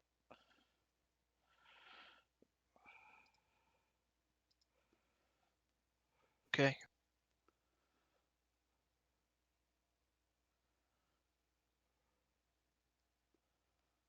She has to make a charisma saving throw. All right. You banish her, and she disappears from the plane with a snap. Okay. I will concentrate on that, and then that would be my movement. And As you finish the banishment, make a quick perception check.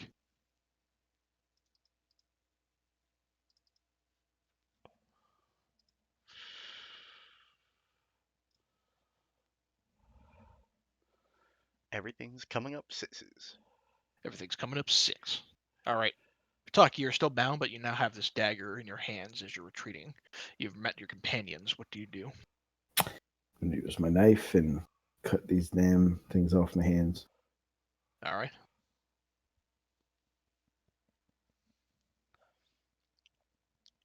All right. So, you fidget around a little bit, but you've done enough that with the full action, you're able to cut yourself free. You are now completely free of the sinew.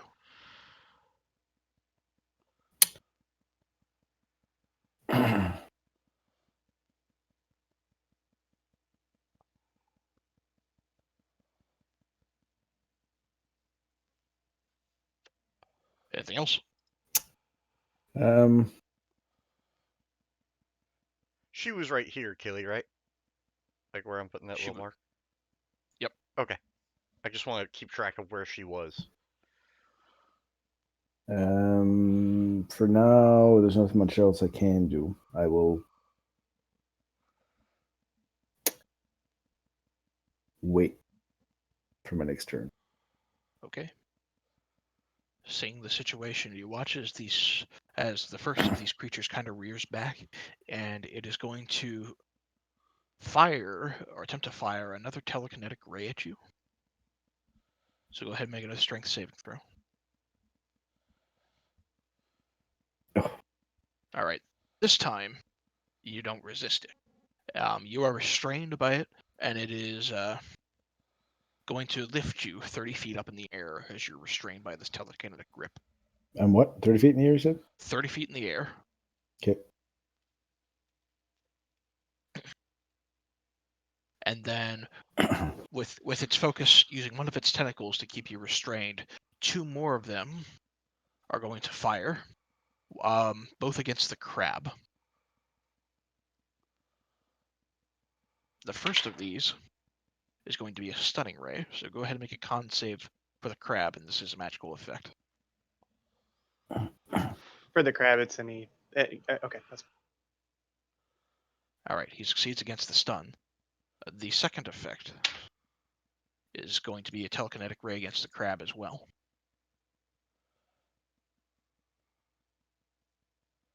All right. It saves against the telekinetic ray. The crab resists the effects of this creature as 2 more rays shoot out from him while it restrains Tuck up in the air. Kurt, you're up. I'll. Can I see that one? This is the one holding him up, right? Yes. Is he visible? He is from where you would be.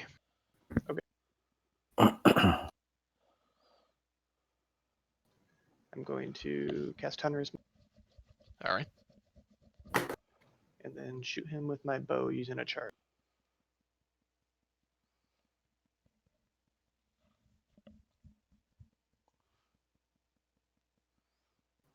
I take it All right. 27. 27 does hit. The arrow sinks into this creature. And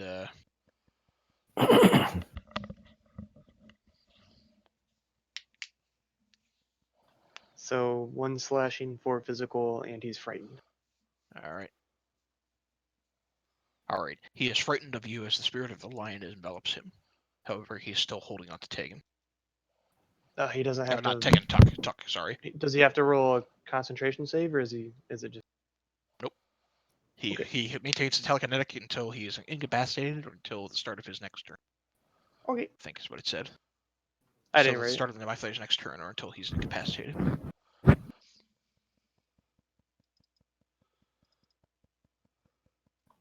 They're up in the air, right? The crab can't reach. Crab can't reach it. Okay. All right. Shifting over a little bit more comes this twin of these creatures, which is going to fire his own telekinetic ray against Tuck to try to move him further. So go ahead and make another strength save, Tuck. All right. You fail, so it's going to drag you back into this room. Again, still 30 feet up in the air. And then it's going to shift to speed. It's only 20. All right. It's going to shift back in the direction from where it came, forcing you back into this room. But as it begins to retreat, it's going to fire 2 more rays down at the crab.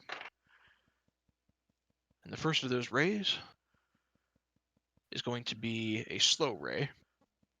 Dex save for the crab. All right, succeeds. The second ray is another telekinetic ray against the crab. Saves against that too.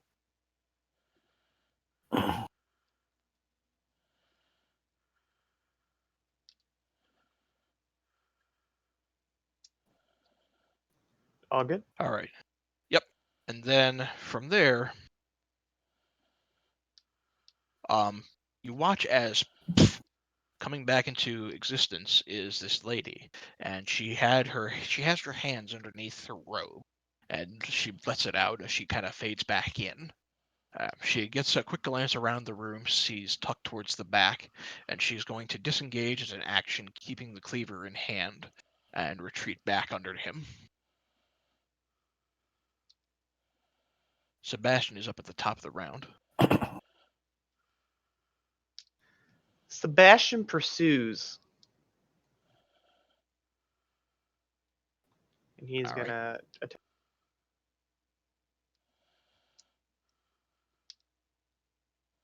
I'll be back in like 30 seconds.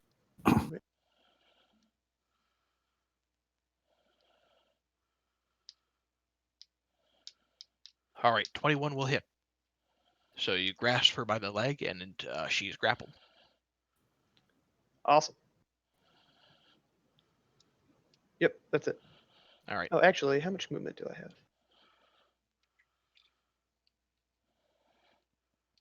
So I've gone 25. I'm gonna drag her backwards 5 feet. All right. You drag her by the foot, and she kind of cries out in frustration as you do. Now I'm done. All right.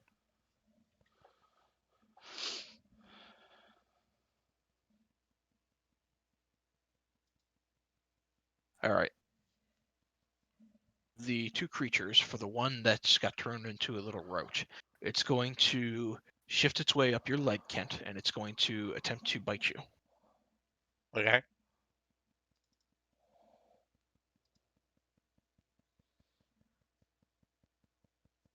$14 beat your armor class? It does. Yes, it does. You take 1 point of biting damage as this roach bites into your leg. Hold on. I shall subtract that. Whoops.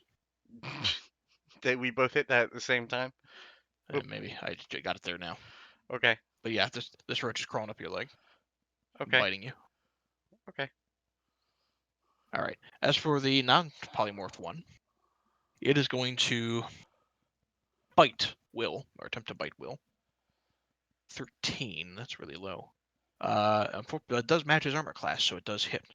So, Will takes a very nasty 26 piercing damage, and is grappled by the frog in the back.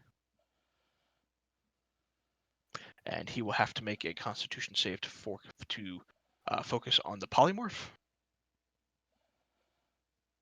I believe so. which he does. So, creature is still polymorph, but Will is restrained. On his turn, he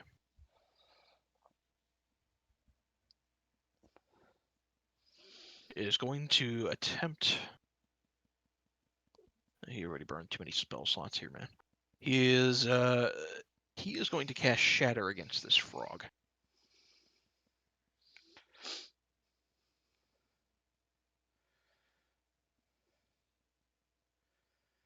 Fortunately, he saves against it. Still takes half damage from the thunder, though. But Will is restrained in the back and still trying to maintain concentration on this other frog. Tegan, you're up. Okay. Seeing that our bard friend got hit, I'm gonna turn around and I'm gonna hit that frog with Witch Bolt from the wand. All right. 18 will land. Firing a Witch Bolt from the wand, it begins to dash electric with dark electric tendrils around the legs of this creature, and begins to kind of almost retch him a little bit. And I'll remind you for your benefit that you can, as an action on each of your turns, deal an extra 1d12 lightning damage to him automatically. And it ends if you do anything else.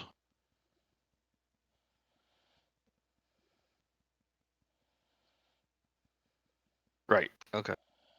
So, all right. Are you moving at all? Nope. I'm staying right here. All right. You hear this gurgle emanate from this frog-like creature. Kent, you're up. Just checking something real fast.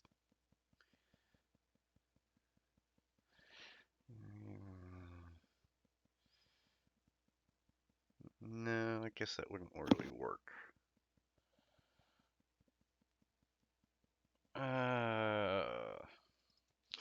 Hang on.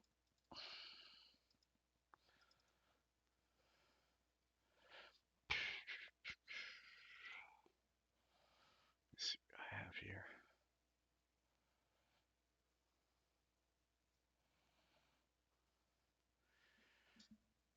Is the roach like on me or up under my robes?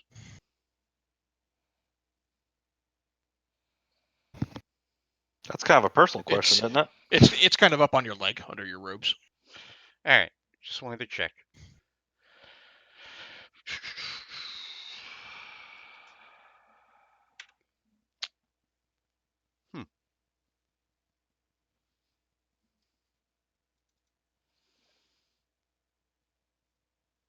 All right. How high is the ceiling? 40 feet. 40 feet high? Mhm. Well, with that being said, let me switch over to the right thing. I'm going to move 5, 10, 15, 20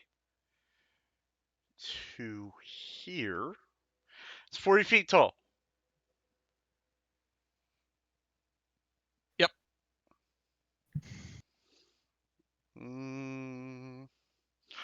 Okay, so I can't really explain how I'd like to do this, but 40 feet tall is tall enough that if I cast a fireball upward, it would reach the ceiling to the floor. And then I just don't know how far it would be this way to this way. You following me? I mean, I guess What's the radius of fireball? radius, I think, is 20, so it would be, I think, a 40-foot circle. Hold on, let me just double check. I'll link it for you. Or I'll read it first, because I don't want to roll and then have it fuck up.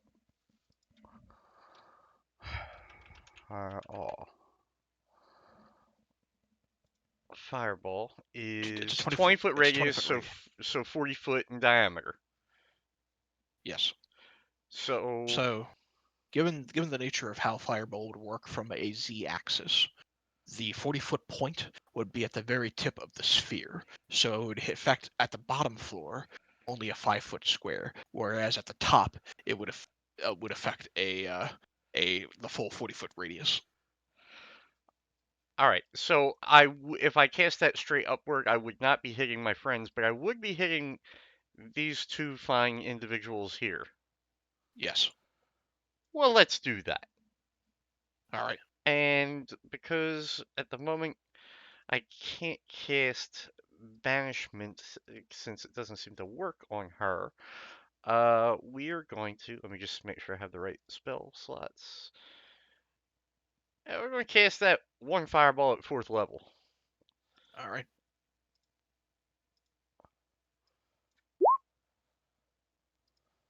All right. So you cast it up. They have to make their dex saves. Which is not very dexterous. One of them will beat the save. The other one will not. All right. So one of them takes 27 points. The one on the left takes a full 27 points of fire damage. The one on the right takes only 13. And let's see. So I was here 5, 10. Let's see. 5, 10, 15. I'm actually going to retreat back down to where the little flake hole was. Well, it's All right. still there. He's still on your leg. All right. Tuck, you are restrained 30 feet in the air. Okay. So the start of my turn, I had to roll what to get rid of this thing? You don't. Strike It save ends still? At the start of, it ends at the start of his turn. Sure. Or until he's incapacitated, whatever happens first. It's a ray, man. They're Hmm. basically minor beholders. Hmm.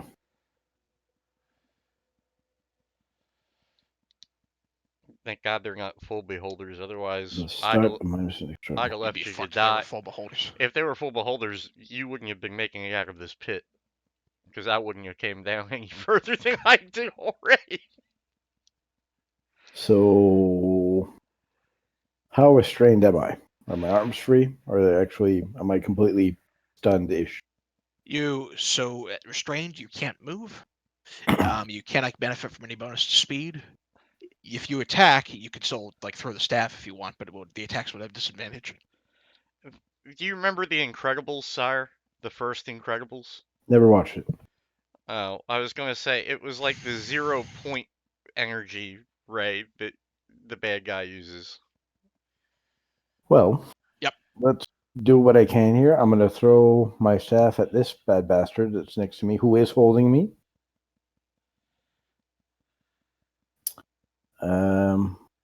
Once and then snapping it back. All right. It does not. The first one does not connect. It flies Twice. under, and you snap it back. The second time you throw it back, you're throwing it against which creature? I'm sorry. The one that's holding me, the one closer to me. Okay. The second one manages to bash it in one of the tendrils, but not the one that's focusing on the ray. Okay. And I'm going to snap that back. And I'm assuming I'm not close enough to hit him with my fist. No. Okay. And that's it then. All right. This mind flayer is going to not mind flayer, sorry.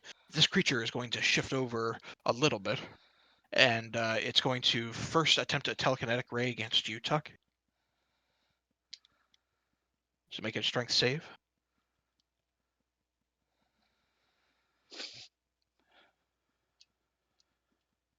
All right, you tie, so you manage to resist it, trying to pull you down.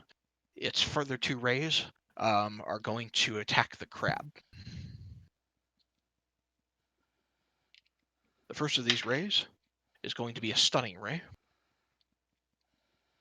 So the crab needs to make a con save. All right, the second of these rays is going to be a psychic ray. Go ahead and make an intelligence saving throw for him. He's like, the crab's not very intelligent. All right, so he fails that one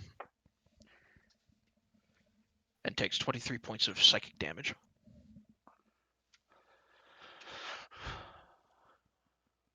Kurt, you're up next.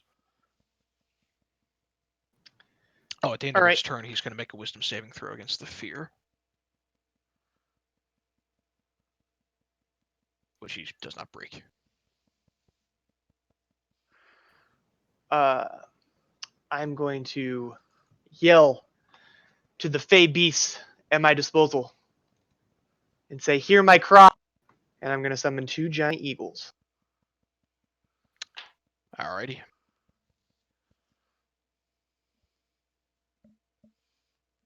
And anybody other than Tuck, remember, if you have battle plans or something that you want to think, you can think that to each other so we can kind of prepare around each other.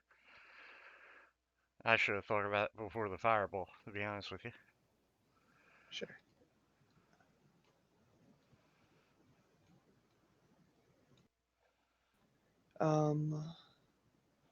I need the roll for them. Yep. Sweet. Alright. It's like this slow eagle. Caw. Right. Aww. Then Sebastian is going to attack with his other claw and attempt to double grapple this girl, so she's grappled by it. Alright. I did not mean to roll that with advantage. Does a We'll 14? count the 14. It does not. Okay. She's grappled though she is. She's going to shift around a little bit. And he's not able to hit her with the dominant claw. Alright. The creature who is holding Tuck in his ray will begin to lose it at the start of his turn. However, he's going to attempt to do it again real quick. So Tuck, you can, at your discretion, make a strength saving throw. If you fail, you fall, but I also think you don't take any fall damage, so there's that.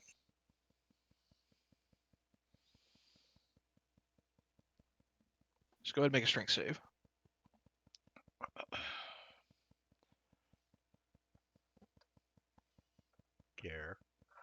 Garen. I think you did say you had to be right back, or no? Is that, Right, I'll just make the strength save. Alright, he beats it. And he lands on his feet, but he lands on his feet next to the woman who's grappled by the crab. From there, seeing these eagles, the creature is going to fire 2 separate beams at each of the eagles respectively. The first of these is going to be a psychic ray. So make an saving throw for the eagle. I'm looking for it. Hold on. What is that? Intelligence? Yeah. Intelligence. Oh, it doesn't have saves written down here. They should be the Just same roll though, right? intelligence. It depends. The saving throw is just dependent upon proficiency. So yeah, intelligence check if it doesn't have a specific proficiency and save. Okay, so that close eagle is taking 32 psychic damage, and that first eagle's gone. It's like when that one pitcher in baseball, like, was throwing that like 100-mile-an-hour fastball, and all of a sudden it exploded a pigeon. All right, and then the second ray it fires at the other eagle is going to be a stunning ray. Make a con save for that eagle. All right, it's stunned. Cool. It's the eagle's turn. Go ahead and repeat the Constitution save.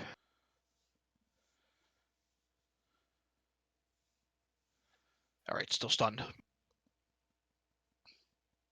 Now, the madam is going to again fire magic missile against you, Tuck. And Hold on. I got it here actually now.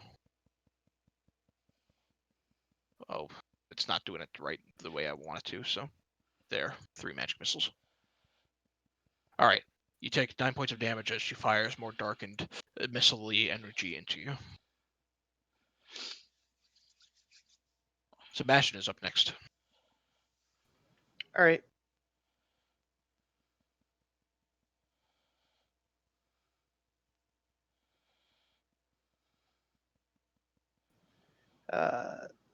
Sebastian is going to drag her back down the hallway this way. Okay. And then down this way. Like the little scuttling. Oh, Lord. Oh, another 5, sorry. All right. I will say she's going to resist it. So as you try to drag her, I'm going to say she has a chance to break free from the grapple. So Oh, all right. no longer grappled. You drag her about 10 feet, and then she breaks free from the grapple. I don't want to. Okay.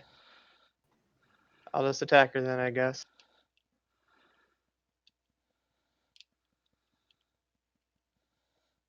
Alrighty. Okay. So you grapple And her now that again with she's a second grappled claw again, attack. can I drag her? She's going to continue to resist. Get out of here, notification. Alright, this time you can drag her. All right. I'll drag her down here. Alright, you drag her underneath the stunned eagle. Over close towards Kent. Cool. Alright. The creature that is still on top of you, Kent, the roach, is going to attempt to attack you again. Okay. You feel it scuttering around, but it otherwise isn't doing anything. The one to the south, seeing her mistress suddenly getting surrounded, is going to let go of Will, and is going to bamf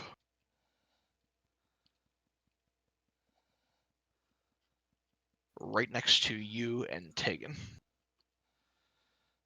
As you see this large shadowy creature step in between you and this woman that your crab is dragging.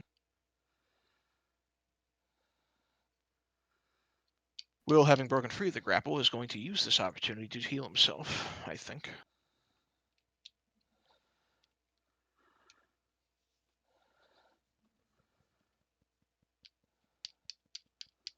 He's going to cast Healing Words on himself. We're going to go ahead and burn that at 3rd level. Oh, is that 9 right? points back to himself.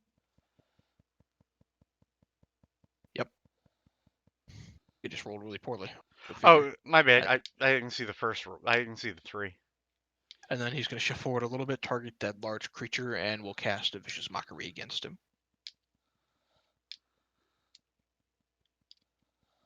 Which he fails.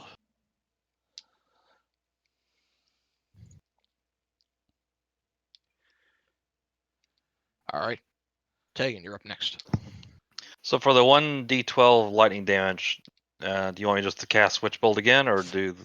Just cast Witch Bolt again if you want to do Witch Bolt damage on him again.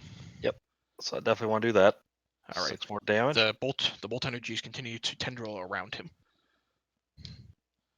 And then I am going to do is actually check something. Hiccuping's not a spell. Sorry. Oh, Do what? I thought it was Crow hiccuping. It's Nope. me. Oh, I have to be able to see it. Okay. What I will do is I can use a bonus action and keep the Witch Bolt going, correct? It's only a full action that breaks It it. would be a full action to keep Witch Bolt going, yes. Okay, so then I'm going to cast Healing Word on our Bard. Alright. Kind of pop him off. Alright. He will take it and thank you. Kent, what are you doing? All right. So just to be clear, I can cast Misty Step and poof right on underneath of these guys, and then move my movement speed, and then do an action. Correct? Correct, but that action can't be casting a spell, I know. except for a cantrip. I know. All right. So that's what I'm gonna do. I'm gonna Misty Step to as far as I can see, which I assume is here because they're not on the Yep. ground.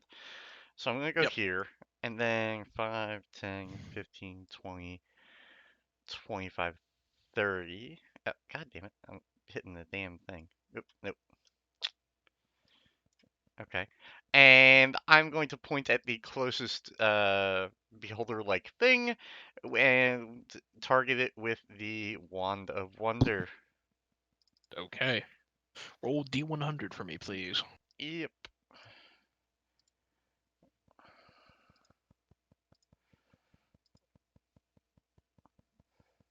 one to you. You cast Gust of Wind. So you fire the wind, and just like against the Black Dragon, a strong gust of wind, 60 feet, goes straight up into the air against both of these creatures, and it blasts against in a direction you choose. So what direction do you want to push them? Further away from me. Okay. So this You start pushing. that general vicinity. All right, they start getting kind of pushed against. Well, they're gonna have to make a strength saving throw against your spell save DC. Well, it would be the wand's, wouldn't it? Because it's not mine. It's the wand that's Uh, casting. Does the wand have a spell save DC? I don't know if it has a spell save. It does. The spell save DC is 15. Okay, so you have to beat a 15 strength save. One succeeds, one fails. All right, so the one you initially targeted with it resists. The one behind does not, and he gets pushed away from you. As this wand kind of pushes him, keeps him pushed away from you. Okay. All right, Tuck, you're up.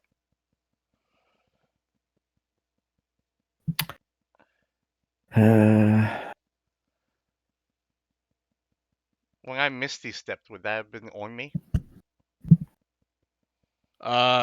It was attached to you at the time and under your robe, so yes. Yeah, but Misty Step isn't a teleport. Not for like I can't touch another person and teleport it with me. That's if that's the way it is, that's the way it is. I'm just saying. The spell is vague enough that says briefly surrounded by silvery mist, you teleport up to 30 feet to an unoccupied space that you can see. And he was on your person at the time. I'm gonna argue that he's still on you. Oh, okay, but I may use that argument against you later. I'm gonna jump on you right now, and we're gonna teleport the fuck out of here. Because if it works like Dimension Door, then I'm going to be using that again later. All right, fine. He's not on you.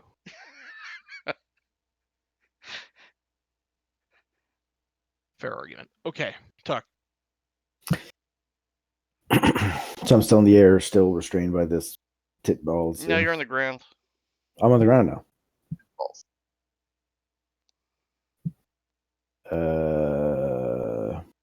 Sorry, I had to step away again. So, are they still 30 yards up in the air?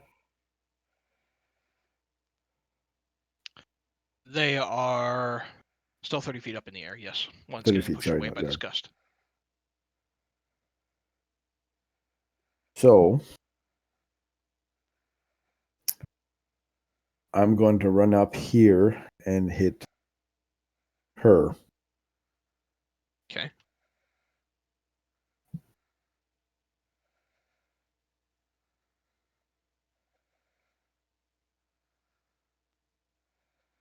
All right. You run up and you whack her twice hard. And then follow through with the whirlwind. Was she grappled? She is. She is grappled.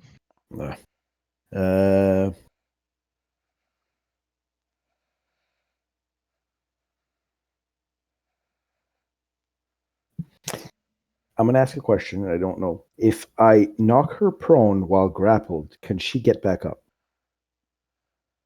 If she fails her save from the grapple. Let me check.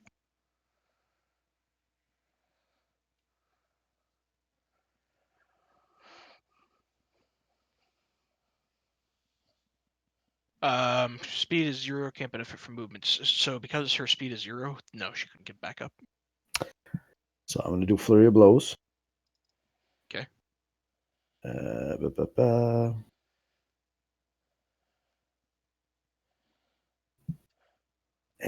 right. That hits. I'm going to try to knock her prone, which is She hasn't seen this much action in a very long time. which is going to be a dexterity saving throw. Okay. Cock whirlwind penile thrust. That's great. All right. Fail. She is knocked prone. Awesome. And she can't get up. And she can't get up because she's grappled. So now do we have advantage on her? Do we have advantage on her now?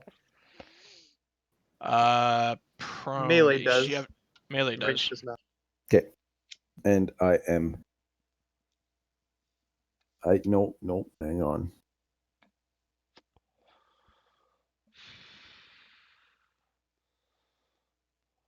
No, it's fine. I'll stay here. Okay.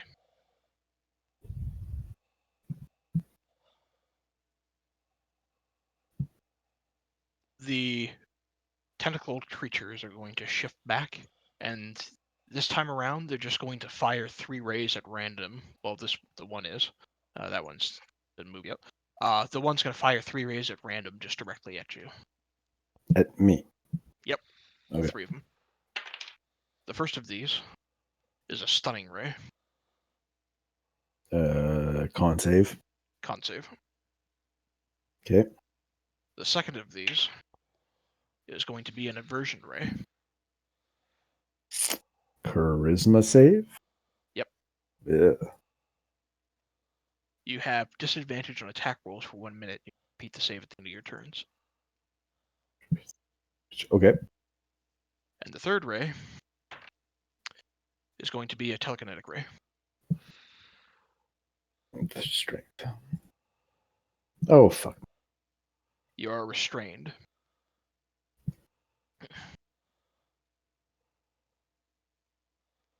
Kurt, you're up. Cool.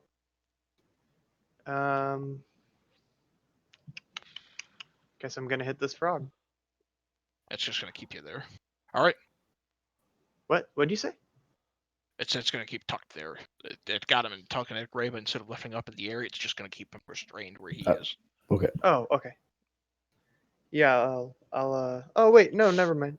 Yeah, I'll just hit this frog. Okay. Both attacks Alright. will miss. You're not able to cut through the thick hide that makes up this aberration of frog. Sebastian's gonna try to attack the hag on the ground and double grab. All right. All right. So 17 will land as he bludgeons him with the other claw. Okay. Now both claws are wrapped around her. She's not getting out of this one, boys. This other creature is going to shift about to where it's now 20 feet under, or 20 feet over. It's going to be about 10 feet under the eagle, and it is going to fire all 3 rays at the crab. Yeah, of course it is. The first of these is a psychic ray.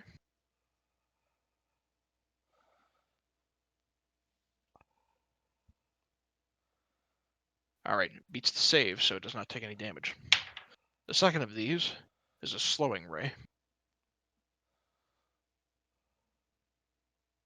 which it saves against. And the last of these is a stunning ray, which it saves. It resists all the effects of all the rays. At the end of its turn, it's going to repeat a wisdom save against your fear. Well, if that beats. one's feared, it can't move over there where it just moved. So. Okay, it can still see the crab. Wait. Okay. It can still see the crab where it was. Oh, I thought it was the one that just moved up here. I'm sorry. Yep, you're right. So. All's good. Yeah. Okay. So he's no longer feared. If I can find the marker, there it is. Okay. The eagle is stunned. It can make a saving throw at the end of its turn. Con save. Still stunned. All right. As for the woman, she, grappled as she is, she reaches under her robes, and you watch as she just vanishes.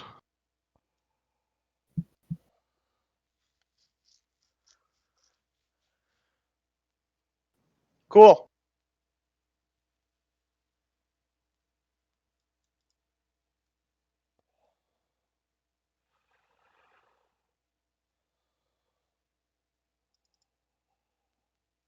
All right. Sebastian is up at the top of the round, no longer grappling onto this woman who's just disappeared. Just to be clear, he does not sense her at all anywhere within 30 feet. It's like she disappeared from reality. All right. Sebastian's going to attack the frog. He's attacking the frog, the big frog? Yes, yeah, yep. All right. 9 does not hit. The skin is All right. too leathery and too thick. That's it. All right. The cockroach polymorphed one is going to shift through you, Dr. Connors, and attempt to make its way over towards Will. If you wish, you can make an attack of opportunity against a cockroach. I'm not going to do that now. Okay. It's going to make its way over towards Will, and it's going to just attempt to kind of climb up on top of him, fight him.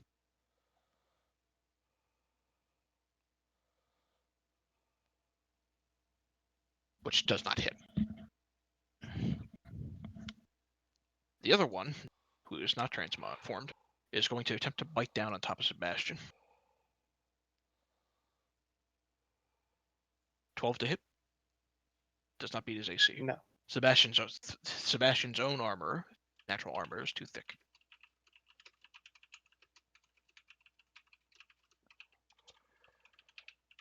All right. Will is going to pull out his rapier, shift a little into the mud, and he's going to first use a bonus action to give himself a bardic inspiration.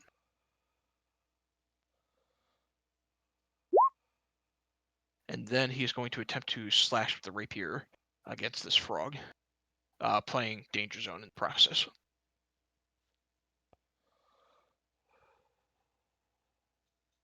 And will do so, poking into this frog. Tegan, you're up. All right. I'm going to hit my 1d12 against the frog. Since he's still in range. Another 7 points of damage. All right, And done. then, as my bonus action, I'm going to burn 4 Fate Energy for Tuck.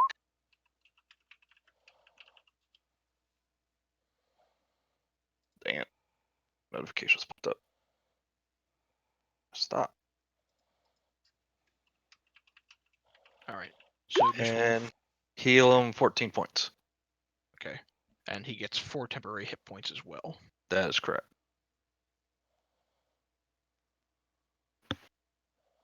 That'll be my turn. All right. Kent, you're up. I'm going to target this one again with the Wand of Wonder. Roll D100.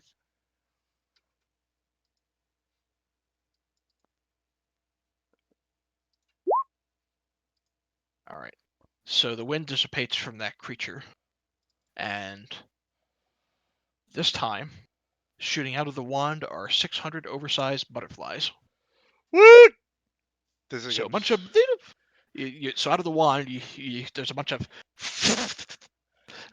butterflies fly out and obscure within a 30-foot radius on top of this creature. So on top, just covering this creature just in front of you, as well as 10 feet above you, is just this cloud of butterflies. Okay. And it is considered heavily obscured. Okay. And I'm just gonna back up a little. All right. Tuck, you're up.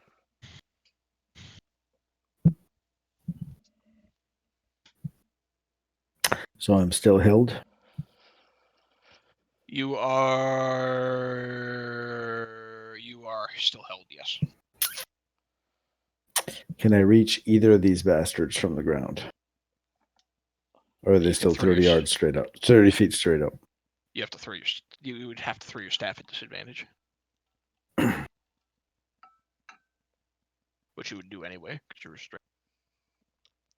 Yeah. Okay. But I can only snap it back at 20 yards. So I'm going to try and hit that ender who's in there in the bottom right. Or the bottom right of me. The big frog? I think, yeah, he's within 20 yards. So I'm going to hit Big Frog. All right. We'll try to anyway. Miss. That one will hit. The first one almost clocks Sebastian over the head and goes underneath the frog's legs. As you call it back, it nails this frog-like creature in the nads. Good. I got nothing else. All right. The creature covered in butterflies is going to Do I have to strength save? Is it the guy who's restraining me?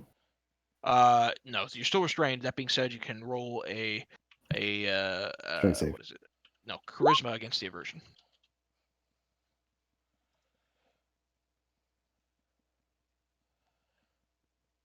But he got me with the telekinetic ray, which is a strength save. Yes, but he keeps that telekinetic ray on you until With the start of aversion his ray. turn. The aversion Oh, ray it's you not can that roll one. against. Telekinetic ray he keeps until the start of his turn. All right, you're still aversion. All right, and the one who's underneath the eagle here is the one who's keeping you restrained. So. All right, the one who's covered in the butterflies is going to shift down, but is still heavily obscured where he is, so he's not going to be able to see shit. All right, Kurt, you're up. I'm going to attack the frog. All right, both misses. The skin is simply too leathery. Sebastian's having a little bit of better luck as he claws into a weak point on the leg as this frog kind of rears back in pain. All right, that's it. All right.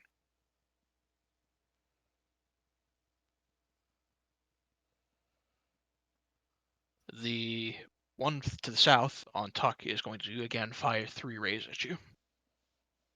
The first of these is going to be another aversion ray, which is moot because you're already averse.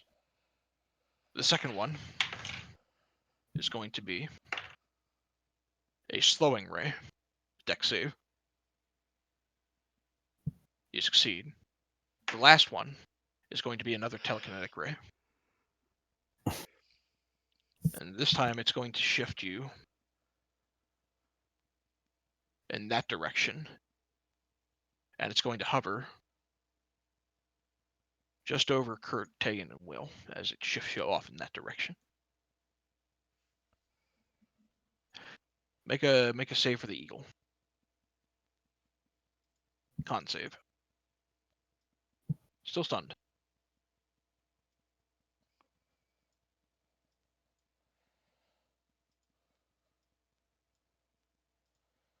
Alright. Tuck, as you're moved over in that direction, being restrained, popping out right next to you, her hands coming out of her robe, one of her hands coming out of her robe is the madam. And still wielding the bloody cleaver in hand and looking pretty bloodied at this point, she is going to raise it. And she's going to, again, attempt to reach out and grasp your member. I need you to make a...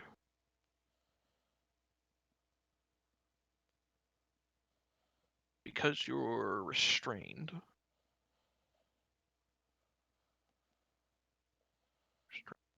Okay. Because you're restrained, I need you to make a dexterity saving throw with disadvantage. Okay. She reaches out to try to grab you, and even though you're kind of stuck where you are, you manage to shift your body in a way to where all she manages to grab at best is your arm. And she's still going to take that axe, and she's just going to chop against you. I know the attack here is going to say claws, but it's Sure. the cleaver. All Fail. right, fail. You shift enough to where if the axe misses, you hear the swish as it manages to fail to connect. Sebastian is up next.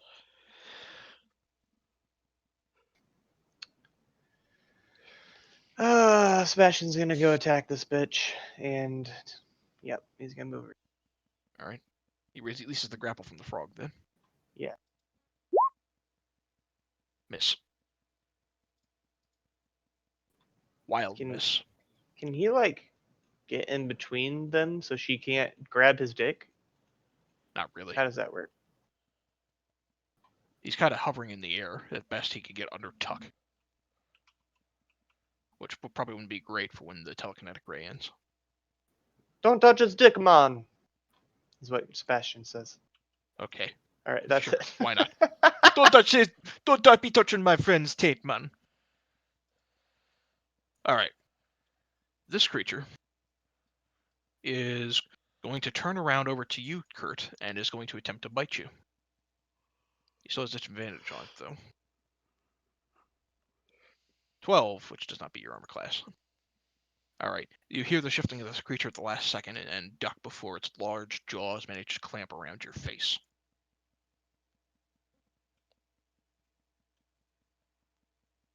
Will, on his turn, is going to shift around to this lady, and seeing that she's wildly swinging against his friend, is going to vicious mockery against her.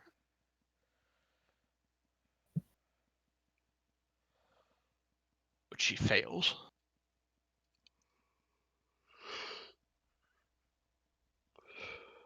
She's affected by that. All right, Tegan, you're up. Okay. Fog is looking pretty bloody by your witch bolt thus far.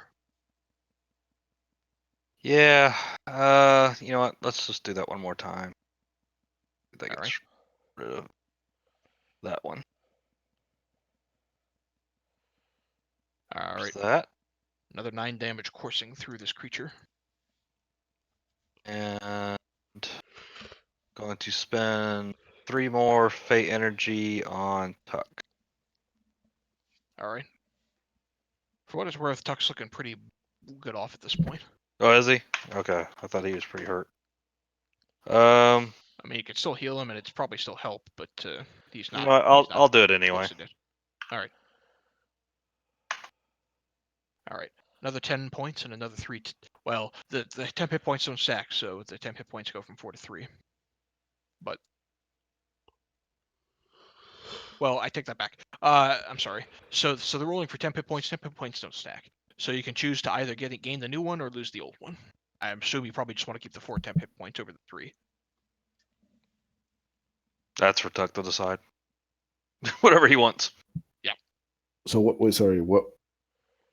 10 hit So- points? so- Or You gain the 10 hit points. That you would gain 3 10 hit points as part of the mechanic, but temporary hit points don't stack. You got 4 from earlier. So you can either keep 4 or go down to 3. I would assume. you oh, wanna just I'm keep at the 4. 0 right now. I can put myself back to 4, I guess. Yeah. Okay. Yeah, I'll keep the 4. All right. So that's Tegan done. Kent, you're up. Okay. I assume that the mass of butterflies is all that the beholder-like creature is behind that. You can't see him. He's somewhere within this mess of 600 oversized butterflies. Right. But I can see that there is a mass of butterflies, and I'm guessing he is in there. Yes. Okay. So what I'm going to do is I'm going to cast Fireball up at the ceiling toward his direction. Well, I can't see him. I'm just you You're- conjure 600 but oversized butterflies only to incinerate them in a ball of fire. Well, they're not attacking him. So, all right. So I'm going to cast that level 3. All right.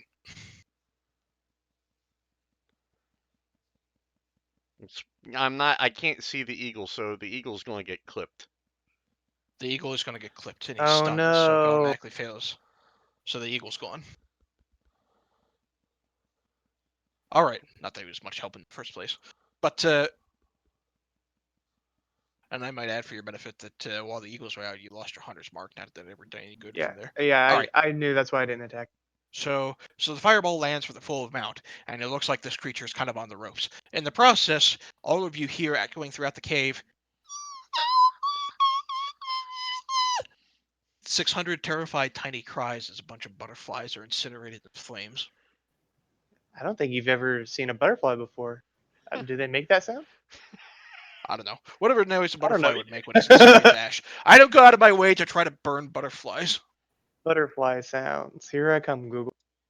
You hear the sound of a bunch of tiny 600 oversized butterflies being incinerated. And this creature is no longer heavily obscured. All right. Wow, Tuck, you were you're up. actually really close to spot on. You should Google that. You did great. I'll look it up later. What'd you look up? Burning butterfly? No, I just looked up butterfly sounds. They sound like little chirps like that. I am restrained. And she's you still are next to me. Did he? You are restrained, and she is still next to you. Okay. I will hit her with disadvantage. She tries to parry the blow, but you're too fast in the first swing. She expects the second swing coming in, however. dodges out of the way of your unarmed strike. But I did hit her once. You hit her once with the staff. I will try a stunning strike, Constitution saving throw. Okay.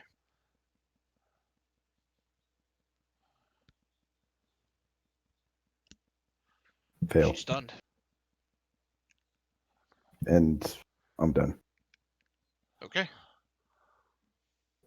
This creature, having been thoroughly hurt by the fireballs, is now going to shift towards you, Kent. Uh-huh. And is going to fire 3 rays. All right. The first of these is a fear ray. Okay. Wisdom. Wisdom save. All right. You are frightened for 1 minute. Repeat the Uh-huh. save at the end of your turns. Uh-huh. Where's that marker? There. All right. The second ray Mhm. is going to be a psychic ray, intelligence save. Mm-hmm.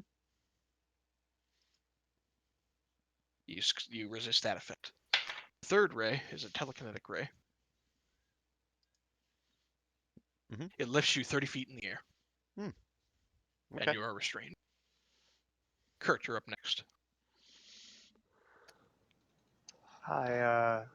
Unsurprisingly, I'm gonna hit the. All right. The frog, you cut out there, I assume. Yeah, I'm gonna hit the frog, please. Okay. Fire hits. Iron Fang does not. I'm sorry, I take it back. Iron Fang does hit. All right. So you drawing both your thunderous war pick and your flamey blade, you slice into the belly of this creature, finally finding a weak spot within its construction. And you watch as its guts begin to spill out onto the cavern floor, and it slumps back dead into the lava, into the lake, rather. Nice. And then Sebastian's gonna attack this bitch, and he is going to be aiming for her fucking hand, so she can't do whatever the fuck she's doing to get away. And he misses. Miss. Stunned though she is. Oh, if she's stunned, do I get advantage? Yep. Hey, how's a 25? All right.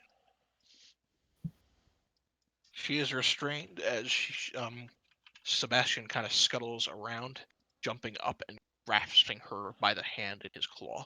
She's looking pretty bloody at this point.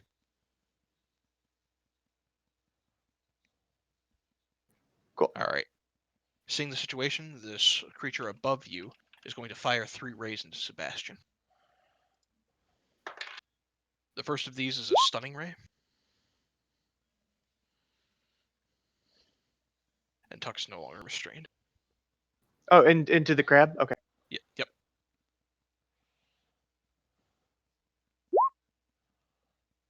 Saves. The second of these is a fear ray.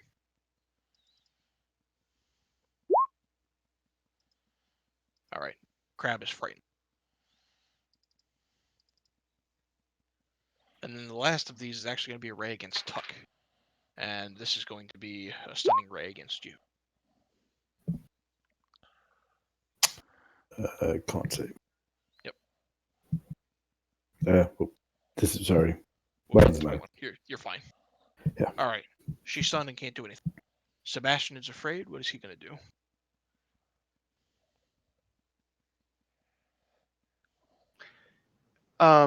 I still have a hold of her, right? Yep. And he can attack her still? He just He can can't still move attack. towards the other one. He can't move any closer towards the other creature. Yeah, he's gonna attack her and grab her other hand. Okay. 15 Miss. hit? No. All right. She's just tall enough, although she's crooked, he can't quite get his non-dominant claw up to grasp her by the other hand. Okay. All right. The remaining one of these frog-like creatures who's still polymorphed at this point is going to attempt to bite into Will again. And will not hit. Will is going to reach under his cloak and grab this cockroach. And he is going to take out some rope and tie a tiny little noose and wrap it around the cockroach's neck. And then he's going to throw the long end of this noose over towards you, Kurt, and he's going to point up at the ceiling, and he says, "Mind firing this and attaching it to the ceiling?" Yeah, that's fine with me. Tegan, you're up. All right. So I am going to target our friend above us, and I'm going to thorn whip him to try to pull him down to the ground, All right. or at least closer to. He's 20 feet up, right? I think that's what you 20 said. So I can get him down at least closer, where other people can hit him. The one to the north is about 10. No, he did float down. He is 20 feet. Yeah, you're correct. Right? It's that one. Okay. Just want to make sure. All right. Yes. The whip wraps around this creature. Again, not making any noise, but pull it 10 feet closer to you. It is now 5 feet floating above the rest of you. Yep. And then I am to.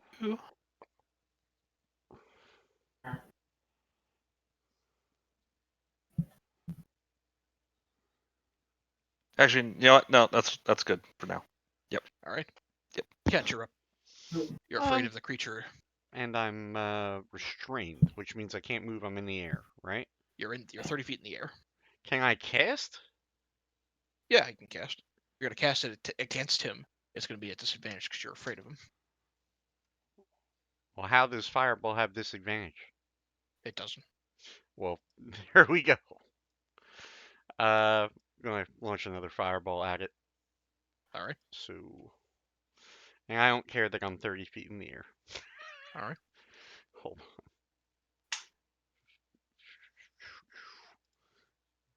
on. Fireball. All right. I'm not gonna even bother to save because he's low enough. You incinerate what's left of this creature. The telekinetic ray drops, and you take an additional 8 points of damage as you fall flat on your ass against the cavern floor. That's fine. Oh, damn it. You beat me to it again. Yeah.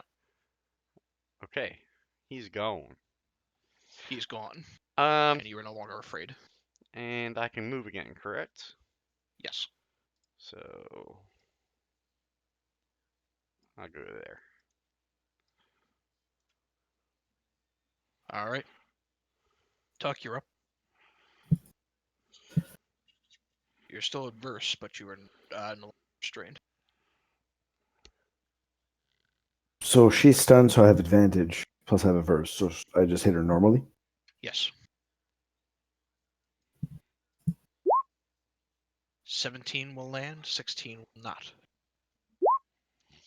All right. Is there any way you want to do this? I'm going to shove my fist in her chest, grab her heart, and pull it back out. Stare at it for a few seconds, and then drop it. As you punch a hole clear through her chest and reach for where the heart would be, you don't find a heart. But so instead, you reach further back, you grab the spine, and you just yank that through, and you start beating her to death with her own spine, which doesn't seem physically possible. I like it. But she's Go ahead. she is quite dead. I imagine she is. I was gonna say one of the one of the turned down Mortal Kombat death scenes. Yes. All right. Yeah, there you go. All right, Kurt, you're up. You have this rope that is tied to a noose wrapped around this cockroach. I will fire at the ceiling All with right, it with the rope attached to the arrow. Clearly, You I don't know if that was you clear. All right, just make an attack roll with your bow. You manage to connect the arrow into the ceiling, and as the rope flies with the cockroach tied around this noose, the cockroach flies to where it's about maybe about 12, 15 feet above the floor.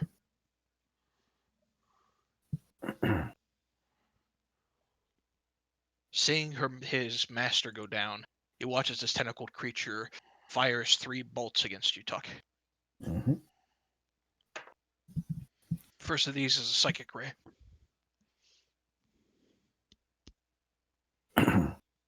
Don't. Intelligence save.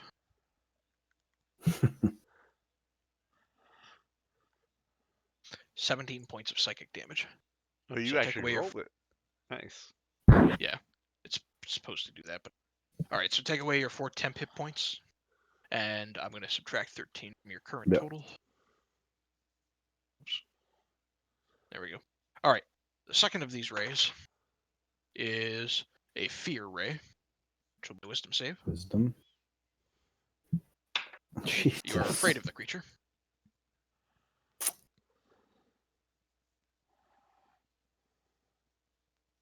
And finally, can't reroll duplicates. All right. An aversion ray, which I yours already still have, works. so it doesn't matter. All right. The madam is dead. Sebastian is up, but he's afraid of the creature. Yeah, he is.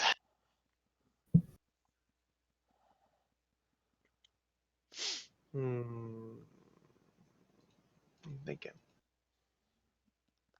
Afraid just I means you guess can't approach, right? I know you said that many Yeah. times before. And you get disadvantage on attacks. Yep. I'm just gonna repeat the saving throw. It's wisdom. Wisdom save, DC 13. Still No. afraid. All right. All right. The transformed cockroach is going to attempt to slither its way out. Not good enough. It's tied in this rope. And as Will goes, he's going to break the polymorph. You see it instantaneously become a frog humanoid type creature, and it instantly just hangs itself. It is instantly dead. Yeah, I was going to ask you if that's what was going to happen. So I was thinking about doing the same thing to it. All right. So the rope matches the length of this creature as its neck begins to kind of push against the well-tied rope by Will. It is dangling from the ceiling, and its neck just snaps. It's just as soon as the polymorph breaks, its neck snaps, and he's dead.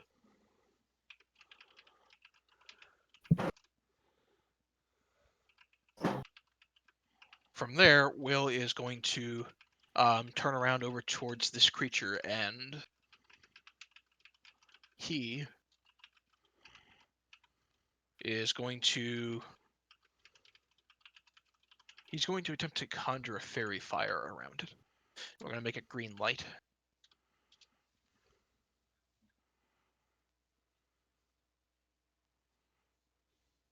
Which he fails. This creature is now covered in green light, green fairy light, which illuminates this area, making it very easy to identify and attack him.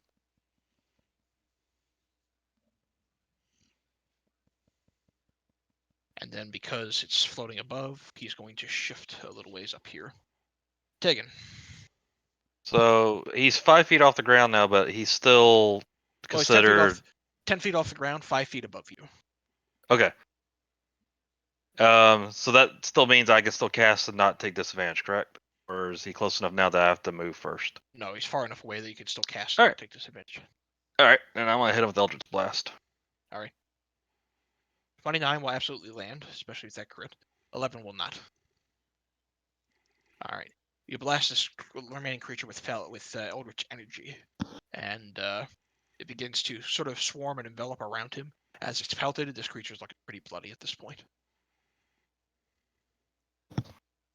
All right. Kent, you're up. Let's see. 5, 10, 15, 20. And we're going to fire off magic missiles at that creature. And we're going to cast it at level 3.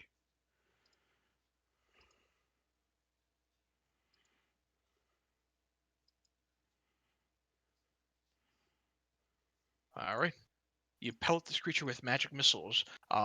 The arcane energy seeping from your staff as it pellets this creature. This creature is barely beginning to hover. It looks like it's desperately just going to try to flee now or something at this point. It's hard to make out really what this creature's thinking, but he's looking very badly. Tuck, you're up.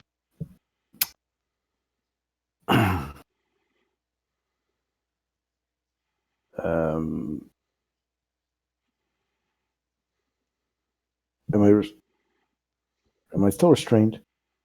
Or I'm just You're not restrained. You're feared and you're adverse. right. So I can't move towards him. You can't move towards him. Is he in the air Very still, or is he small. on the ground?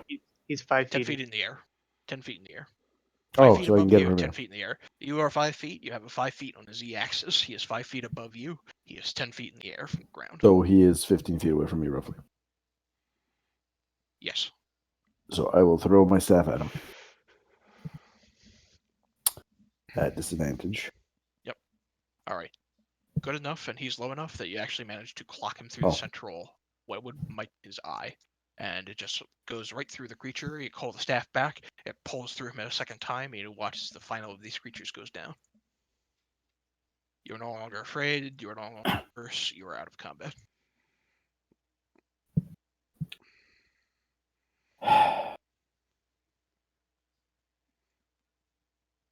I'm gonna go back up here and search this tentacle thing. I'm going to beat her one more time with her spine before searching her. All right. As you slam the spine out and begin to beat her a few times, you notice some sort of note slip out. Some sort of what? Note. A note. I pick up the note and read said note. It says,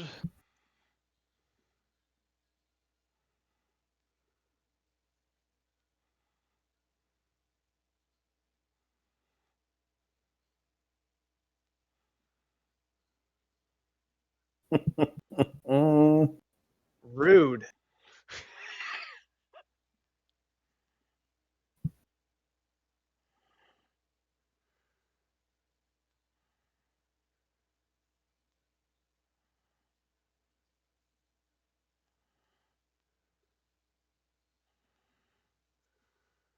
Temple of the Crushing Wave, huh?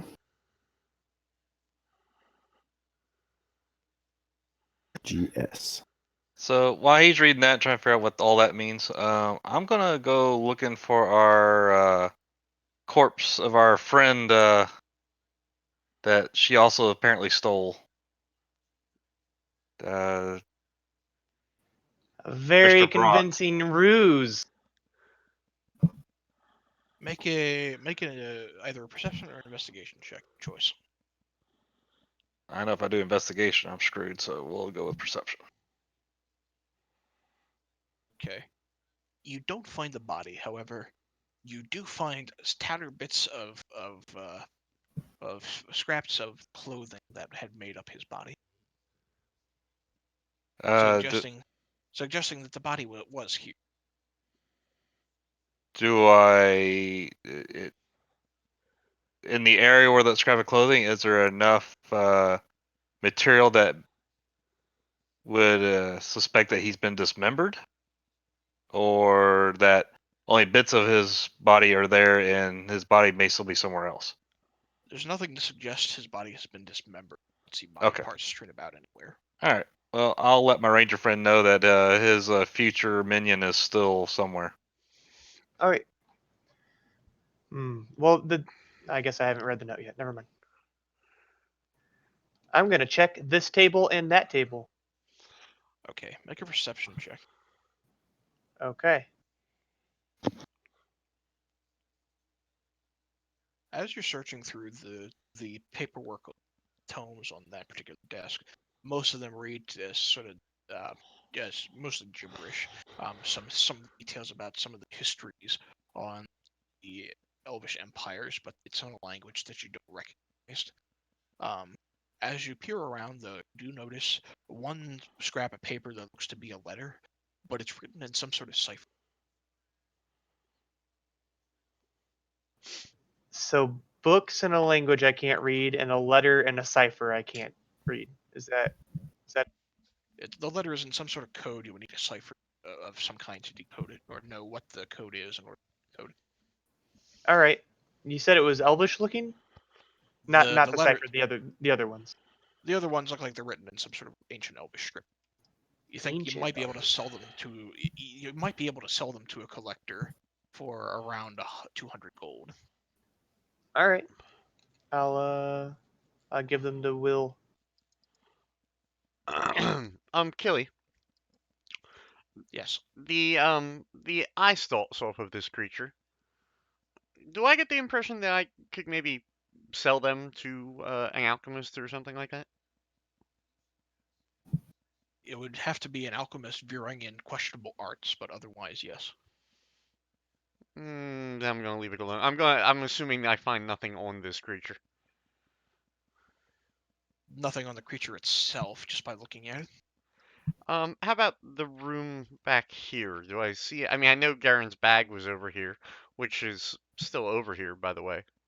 Yep, you see lying beside it is the blast fire gauntlet that he forgot about. Nothing else in this room? Not aside from the central pit that has a table shaped like a skull in the center of it. Anything interesting about the table? Make an Arcana check. Hold on. Because I closed my character sheet.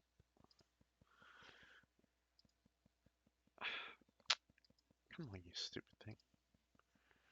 Or if you wish, you can make a religion check. Hold on. Well, I've got int on both. Same roll, basically.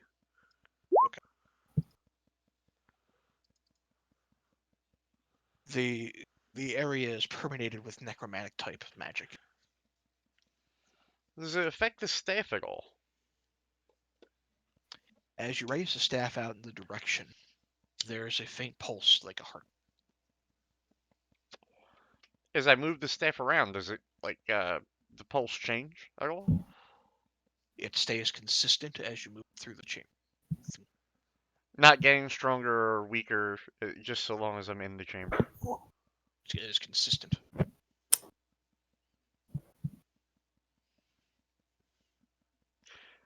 What about if I step into here? Thum. Thum. I'm just kind of whacking around with it like a metal detector on the floor and what do you call it, and just seeing if No anything happens. change. Okay. No change. All right. All right. I'm gonna make my way back out this way. I'm gonna go in and grab my stuff Okay, done. and then head back with guys to show them the note and let them read it themselves, so it's not lost in translation. Miles, you come back with the tomes referencing them, I assume, as well as this strange letter in a foreign script. Yeah. Yes. I'll hand it over to the group. Have them look at it as well. I got to take a look at that. I'm gonna say, were there any books next to this note?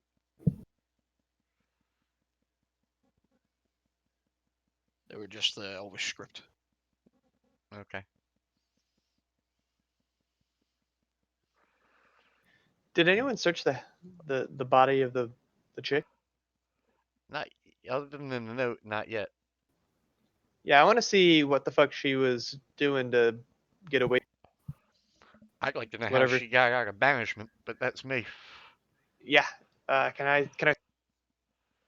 Make a perception or an investigation check as you search her.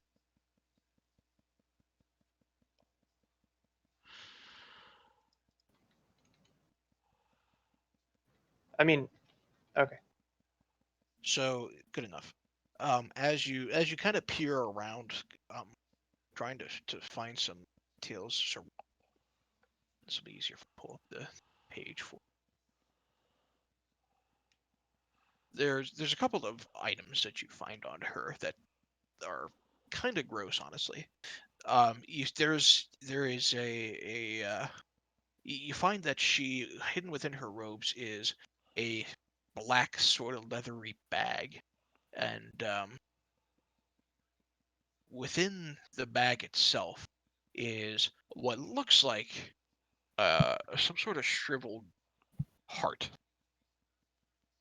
that has almost a crystalline appearance to it. Almost looks like a gem. Yeah, I'm gonna pick up the gem because fuck it.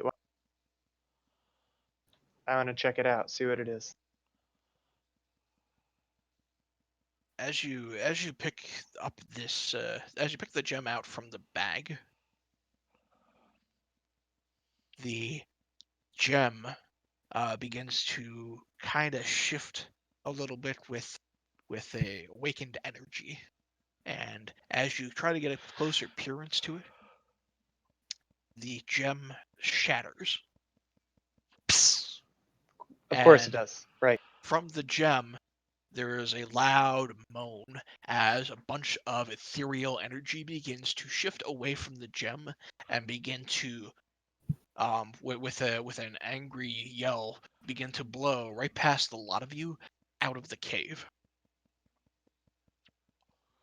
Okay.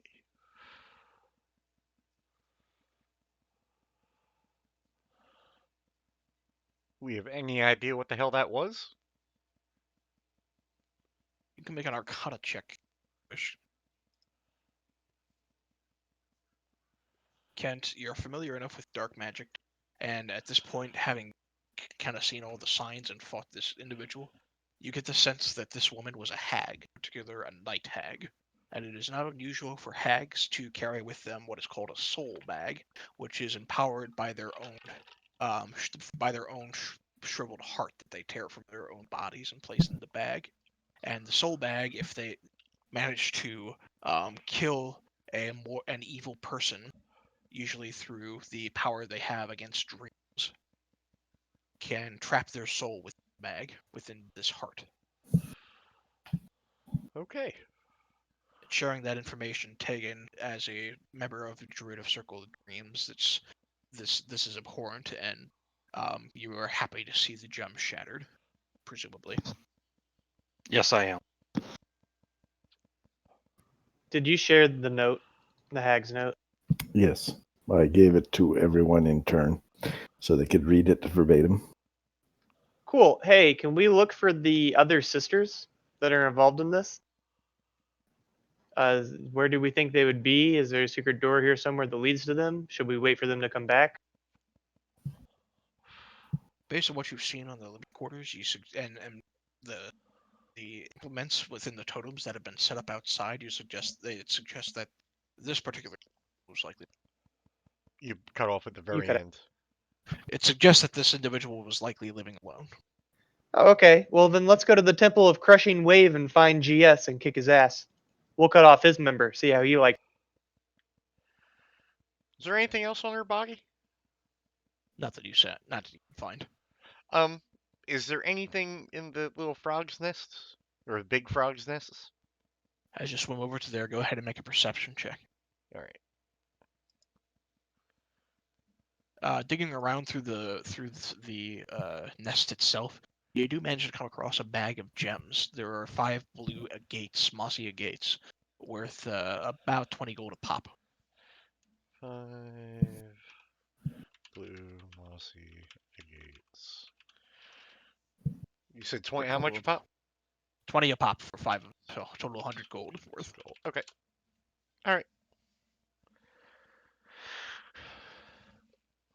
Which you secretly pocket to return to your companions and say, there's nothing over here. No, I'm gonna give them to Pant. Okay. What do I need to roll to check this other one? It's wisdom? Between the two of them, that's what you find. Oh, okay. Okay. I guess we make our way out of here. And before we leave, I'm going to say, Tuck, I realize that, you being the long-dicked, monk that you are, I think you can do much better than her. And and continue on my way out the door. Hey, question. What does my character know of hags? Not what do I know. You know what? Hey, I'm just gonna cut off her head. That's what I'm gonna do. I will take my blade and I'm going to just cut her head all the way off, and then we'll burn it later in the fire. I'm taking it with me. All right. Yeah. Okay. Cool. Sure, why not? Okay, you cut off the hag's head and place it in your bags. Sure. You Oh, make- well, I'm not putting it in my bag. That's gross. I'll just carry it in one hand. What you Okay, need you is can- one of those. What you need is one of those Witcher 3 hooks. Yeah, that's exactly what I need. Okay, Let's get the so fuck out. you, having managed to shake off this particular evil,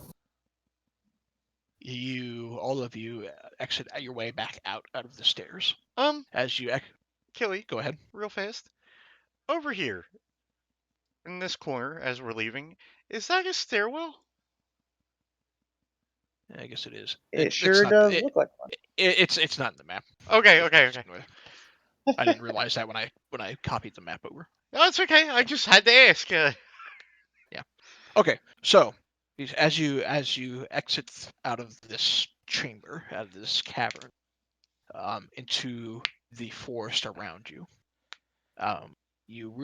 the rain has started to fall. No longer is it warm; it is now shifted to a very rainy atmosphere within these elvish ruins, and there is a heavy fog that kind of sits and permeates around this area.